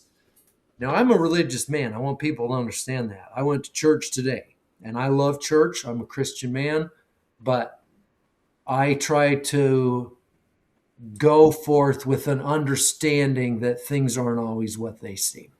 And so I'm very picky about where I go to church and I still keep an eye on things. So I want people to know that. I was going to say the whole thing with abuse and LDS. This book here is from 1992, Oh, and yeah. these individuals have written multiple books on LDS abuse. So this problem is not just something that has popped up in the last 5 years. This is a problem that has gone on for arguably all of recorded human history, but the writing that we have spans at least the past 30 years. And so Yeah. I found all kinds of information on specifically abuse and LDS. So I agree with what you said. People, that's not a valid, because I just know. How do you know they're good Yeah. when we've got all these books and stuff written and people are coming out and I'm scrolling through my social media feed now, you're seeing advertisements, have you been abused at LDS, and now there's a lawsuit or something going on. And so when that's happening, I think those people definitely deserve, um, why are you sure that these people are good? That was actually really, I like that you brought that up. It was a good question to ask people or provoke people to Yeah. ask. Yeah. So just my dog. Oh, you're Yeah. fine. It's fine. Yeah, she's a sweetie, but she's a good watchdog. I appreciate that. That's good. Yeah, that's what you got Yeah, to she have. keeps an eye on things. So, but our government's involved with these things. What they're doing with people is they're just using them. So they're creating these trauma-based mind slaves, and they're using us. They're using us for. You could just simply say they're nefarious deeds. They're using them for evil things. We were used in porn. We were used as a message courier. I was even used as a handler. You can be used as a handler. They can use us in mass shootings, and they do use us in mass shootings. Byrd talked to me specifically about that, and people can read about that. My conversation with Byrd in a walk with a bird in the garden, I want to say is what I called it, or I, I've something. done I've done a little bit of looking into that specifically because back in Bill Cooper's book, Behold a Pale Horse, he Yeah. talked about specifically that, and he called it Project Orion. Hmm. And it's interesting because when you look into like who is Orion, well, Yeah. the encyclopedia that I looked at, Orion is a sacrificial victim, a deified sacrifice. Interesting. Yeah, so this has been around for a while. Exactly what you said. Bill Cooper back in the 90s said that they were going to use a process called Orion on mental patients to provoke them into mass casualties targeted towards schools to deal with, Second Amendment and gun rights. But this is now morphed into Hmm. something much larger because these are going on a lot nowadays, unfortunately. Yeah.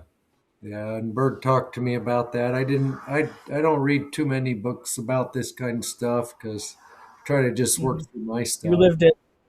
Yeah. Yeah. Yeah. And I don't really want to read about it. So that's Mhm. interesting, Josh. And then they'll use us for assassinations and murder, um, and just their dirty work. So they use us for all kinds of stuff. Mhm. And different individuals are used for different stuff. And the bloodliners, they're worth the most. Yeah. We are very valuable in their eyes. And then you have people who are disposables that are in the project, and those people are used to be killed in front of what you would call the chosen. They would call us the chosen ones, or CIA kids, or Mhm. stuff like that. And then you had the people that were disposables. And yeah, that was always bad. So basically, what we've been talking about is the government is creating spies from birth Mhm. through the trauma based mind control program, and they're still doing it. These things haven't ended. They've It's, gotten better at it. yeah, they've gotten better at it. And the most important are the generationally incestual satanic family bloodlines. They really like pulling from those. History repeats itself, man. Like, people think the world has changed and this is the modern age and blah, blah, blah. No, these satanic elite families that have been running the world for generations are still running the world. Mhm. And we just forget. People forget so fast. I don't know if 90% of people can even remember what was in the news last week. Probably Like, not. people just forget, and they move on, and they feed them new news, and they feed them new information. Now it's the Super Bowl. Let's all sit around and watch a bunch of trauma based mind slaves run around on a field and chase the ball. Mhm. It's moronic. Bert talked to me about sports and about people in sports and those professional players. And a lot of them, I don't know how many. Someone asked me on Twitter today how many, what percentage of them are mind slaves. I don't know. But it's a slave market. And if they can make money on you and use you in sports, they're gonna. Mhm. And so they love using mind slaves. They use us in Hollywood, they use us in sports, they use us in the music industry. They use us all over the place for these things. So Britney Spears is a trauma based mind slave. Sorry, Leonardo DiCaprio is a trauma based mind slave owned by the CIA. Tom Cruise is a CIA trauma based mind slave. They do social engineering through their media, which Mhm. is film or music or whatever it is. And they use them for that. And that family is elevated and that family is rewarded economically and they're protected because they're involved with the CIA's trauma based mind control program. This brings protection to satanic families Mhm. because they're protected under the 1947 National Security Act, and their behavior is protected under the 1949 Central Intelligence Agency Act.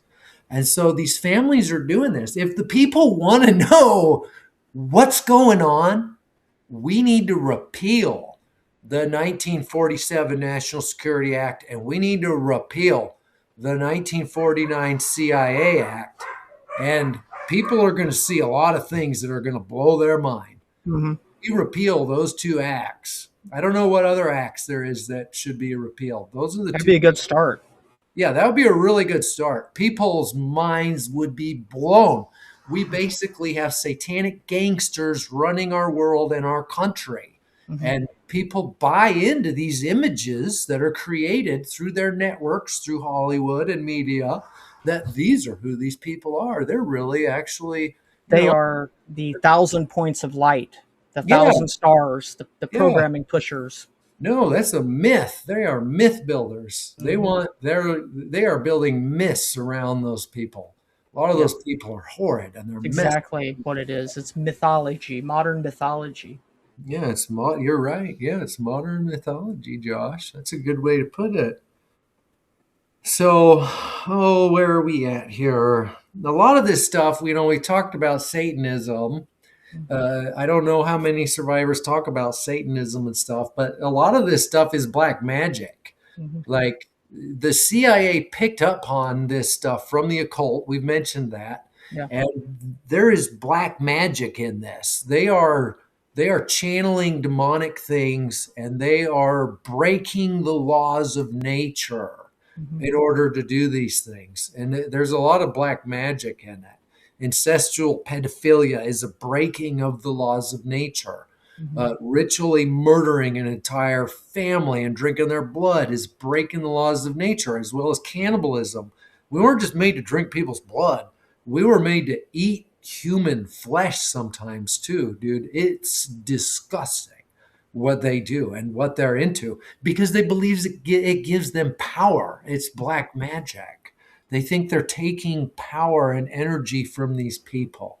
And in a way, I suppose that they are, I but it's believe so. sick. It's really disgusting, Josh. Yeah, I don't want somebody that. asked me once, what is the foundation of value and currency, and I ultimately came to the conclusion that it is life. It's life that is the. It's not a. I don't think that currency came all the way from the way that we're told. I think the original currency is life and like slavery, people to do work on your behalf to say like I don't want to move this, I want you to act on my behalf to move it. That's the original currency. Huh. That's an That's my belief. interesting. No, that's really interesting. I appreciate that insight. Hmm. Yeah, that's really interesting. A point I would like to make, Josh, is Hmm. that the satanic elite, their own kids are involved in this stuff. We were talking just a minute ago about how when you're involved in the CIA's trauma-based mind control program, your family is protected. Hmm. Well, the satanic families, they are involved with the CIA, and they put their own kids through this stuff, and They think so they're helping them. they do. They think that they're giving them an edge over other people by having basically multiple personalities to work through multiple situations. They think it's good for them. It makes them stronger and more That's it. versatile. I've heard that strength conditioning is what I've heard them use. The terminology, not torture and abuse. They would call it strength conditioning. It's conditioning them to be strong. They do. They believe that okay, if if psychopaths become the leaders of businesses and they're the best CEOs, Well, we'll prepare our children to go into that role by making them a psychopath. That's the gist. But you understand it's just inversion, insanity and inversion, because they really. I mean, maybe you can answer. Do they? Uh, do you get the sense that they believe that in the murders that they're actually helping the people they're murdering? Yeah, yeah. They're sending them back to God to talk to God. It's all inverted. It's all inverted. And so, even in my own mind, when I would be made to kill people for the CIA or for the Mormons, I would try to do it as quick and as painless as possible because that was the mercy Hmm. that you were giving to them is you were going to be quick and clean and efficient and they would not suffer for very long. And that is part of that inversion. I'm going to be merciful when I slit your throat out, drain your blood from your body, and drink it. And so that is an inversion as well. And Hmm. so yes, they are sick that way. And that's a difficult question. So Hmm. that's about all I can Yeah, answer on. that's fine. That was a great answer. Yeah, they are very bad people. So I'm trying to see if there's anything we haven't covered here. Um, we covered religion. We covered corporate structure some. This is involved in Hollywood. In my time being programmed at Disneyland, I would see different people being programmed for different things. And Hmm. so, me, I was being programmed to be used in pornography and used as an assassin to get rid of people for the government.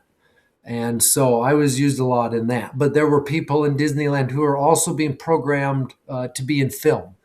And you would see those people, and they would be, they will actually take a character on a ride and remove the robotic, animatronic, whatever it is that is playing that role. Let's say Wendy, for example, Wendy of Peter Pan, and they will pull that animatronics off of the set, and an actual individual, a trauma-based mind slave, someone they want to program, will be made to act like they are the animatronics or whatever we call it on that ride, and it'll go on for hours.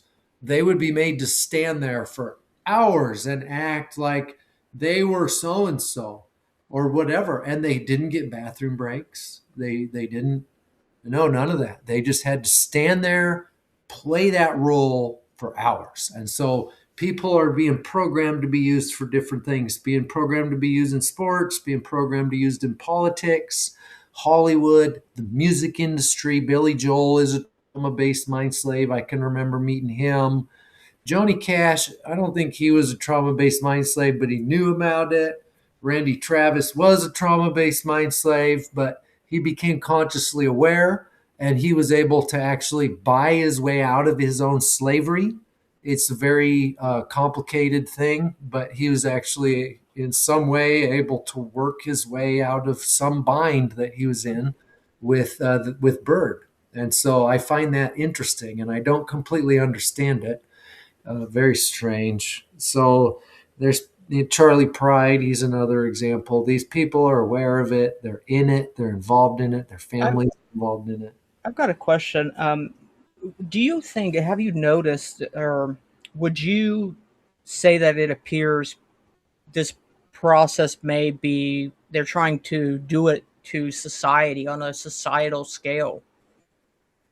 The process of, I guess you could say, using a traumatic event, let's say like 9/11 or assassination or something, and use these events to do this process to people in society. Yeah, yeah, they do. 9/11 was a good example of it.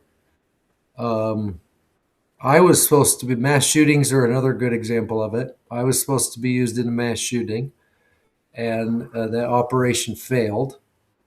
Um, And in that shooting, I was supposed to kill a guy. So I had a target I was supposed to get rid of. This guy I was supposed to kill. He was the target. When I went into the bar to lay eyes on this target, people can read about all this stuff on my website or in my book. And so I had been taken in the bar that this individual was at. This was at the Neurolux in Boise, Idaho. And I went into the Neurolux and I laid eyes on the target. They wanted me to see him before I was placed on a rooftop to take a shot at him. Well, while I was in the bar, one of my buddy's sisters, she was all drunk and she came in right as I was going out and she ran into me and we stood there talking for a minute. And I was operating under an alias name and she kept calling me my real name. And I was like, oh no, don't blow my cover right now. And I had this thing in my ear, my communication device, and she was like, what is that? And so she almost blew my cover. And when my handler heard about this, my uncle, who was handling me for this operation, heard about it, he wanted to kill her too because she had witnessed me there at the bar. He didn't want any witnesses. So I was supposed to shoot the target, and then I was supposed to shoot her, and then I was supposed to unload my weapon on everyone in front of the bar at closing time because CIA watches your patterns, your movements. They'll watch it for years before they try to kill you.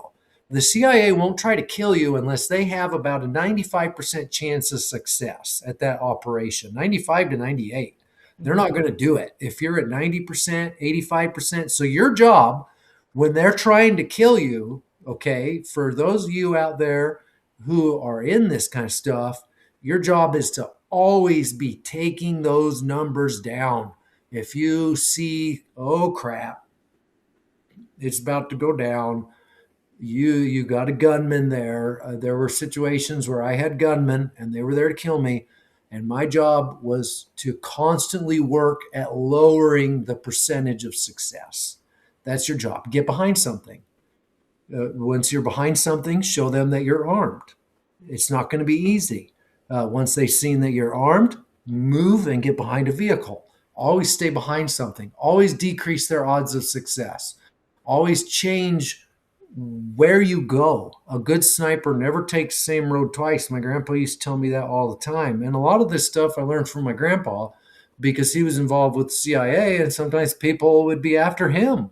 And so he taught me how to stay alive. And you're always working at reducing those percentages of success. That's To good the, advice. yeah, to the point where they'll just bail.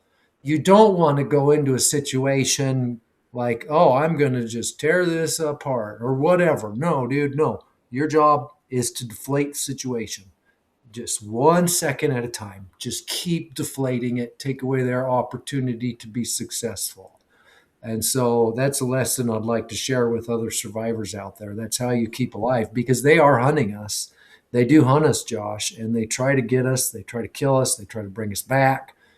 If they're trying to kill you, you need to be reducing their opportunity for success because at a certain point, they're just going to bail. We're out. We know this isn't going to happen or the variables don't match up. And so they will step away from that. Mm-hmm. So I wanted people to be aware of that. We've talked about why they would do this. I hope that in our conversation that has been made clear. They're using us. They're using us for their dirty business. One of the famous things CIA likes to say, who was it? Brennan said, we don't kill people. The CIA doesn't kill people. We were talking about that a minute ago. No, the CIA uses trauma-based mind slaves to kill people. Yeah. That is how it works. Well, then they use that as like, oh, well, technically it was them, it wasn't us. So we don't see it's, yeah.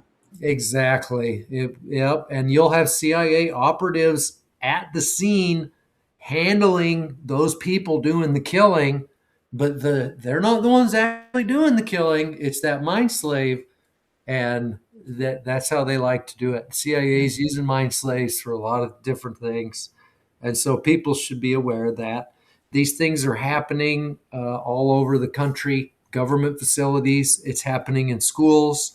The Department of Energy, they like to move money around and use different departments in order to use those funds in order to do their research and their programming. And so you'll have things like the Department of Energy being used for trauma-based mind control programming. They love to do that because it distributes the money and it's easier to hide it and hide what they're doing. And they'll also use corporations and stuff such as Disney. So, Josh, we've covered a lot. They also use local businesses. I wanted to make that clear really quick, too. Like if you're in a network and they can use a local business in that network, they will. And there's people in the community that will just step in for one event in order to deal with that situation. The CIA will say, you need to help us with this or with that. And everyone's always flattered with the stupid CIA. It's where the fraternities come in, and the clubs and the Yeah, people, circles yeah, of friends. yeah, but it's bad. It's a bad deal. We should destroy the CIA in this country. The CIA should be abolished. It should be completely dismantled.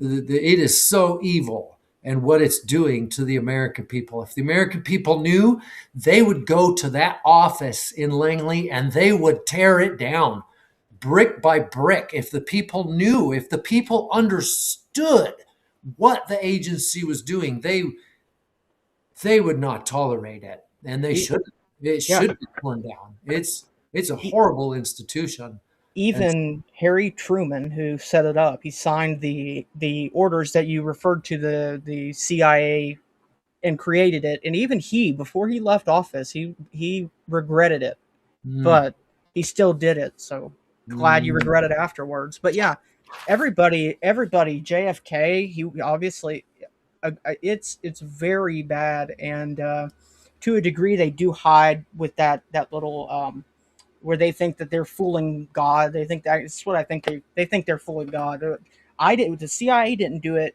It was just the guy that isn't in the CIA, but the CIA tortured him until he did it. So it wasn't us. So they use stuff like that. So technically, no, the CIA is not doing it. We're just putting the money in front of them and holding up a sign that says, "Don't do it." yeah, yeah. Uh, And they're involved with all kinds of stuff. So what can be done about all this? I don't know, Josh. I try to raise awareness through these podcasts, through my website, through my book, trying to raise human consciousness.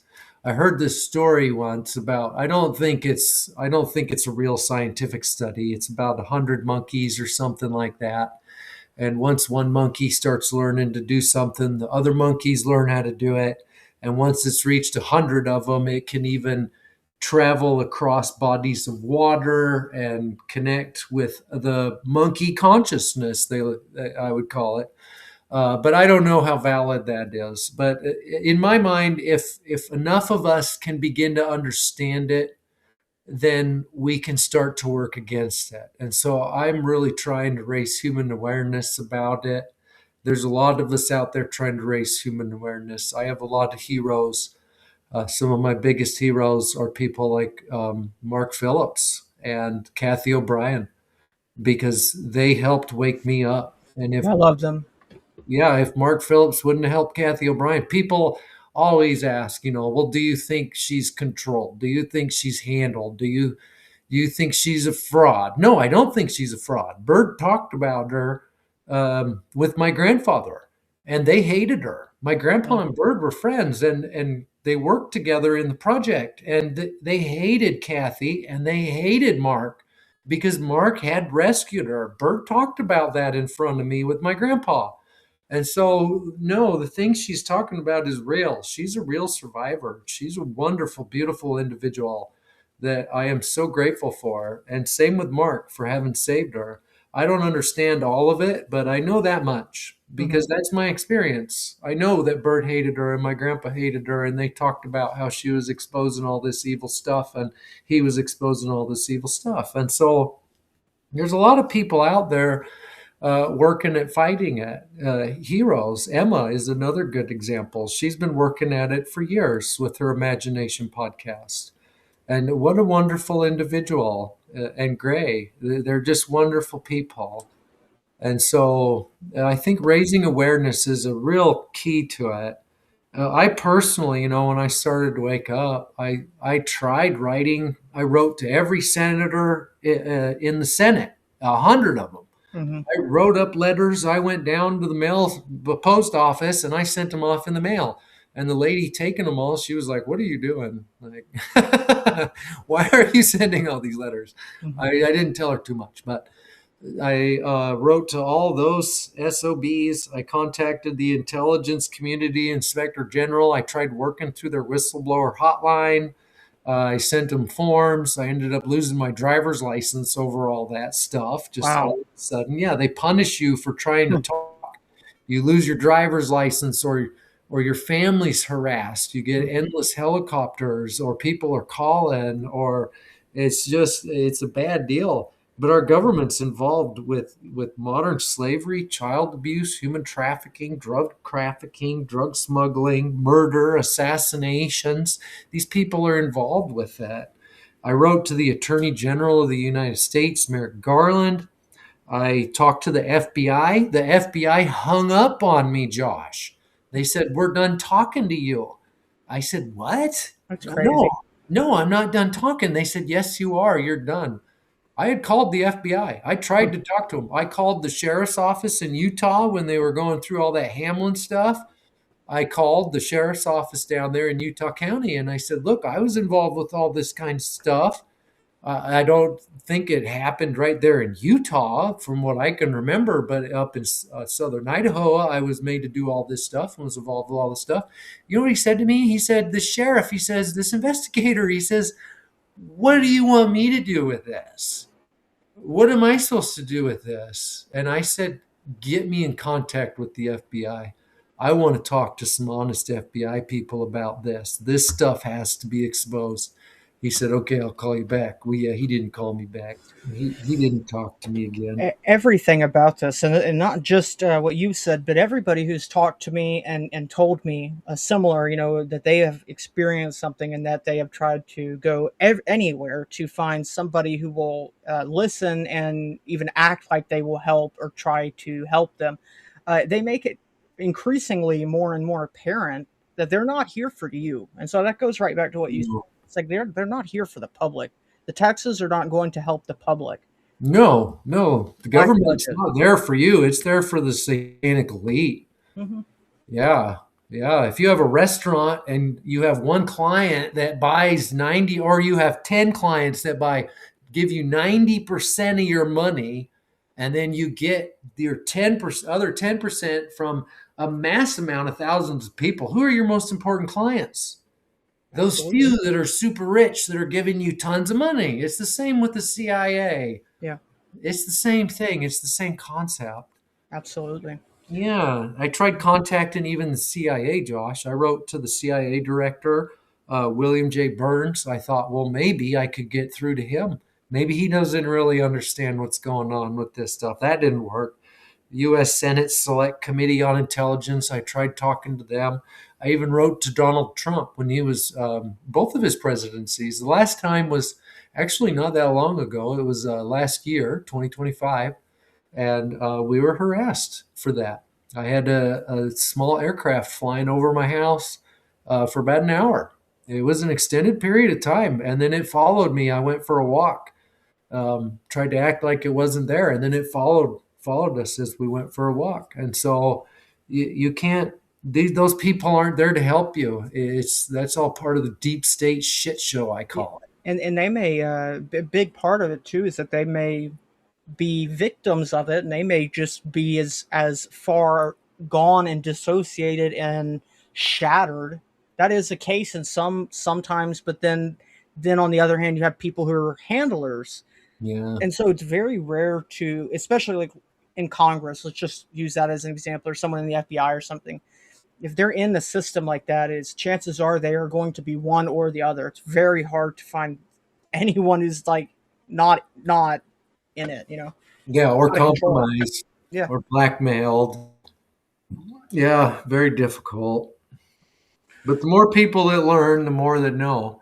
And the more people that know, the more people will rise up against this, which Hmm. is what we need to do as a society.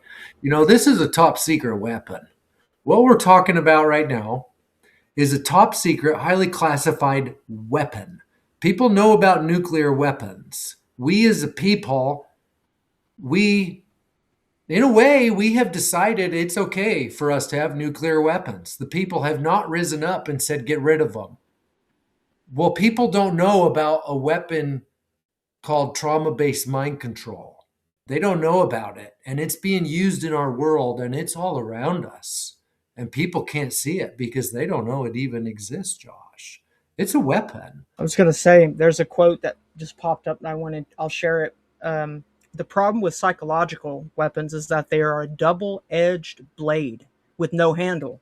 Any psychological weapon capable of destroying the enemy will also destroy the wielder. To deploy them is to destroy oneself.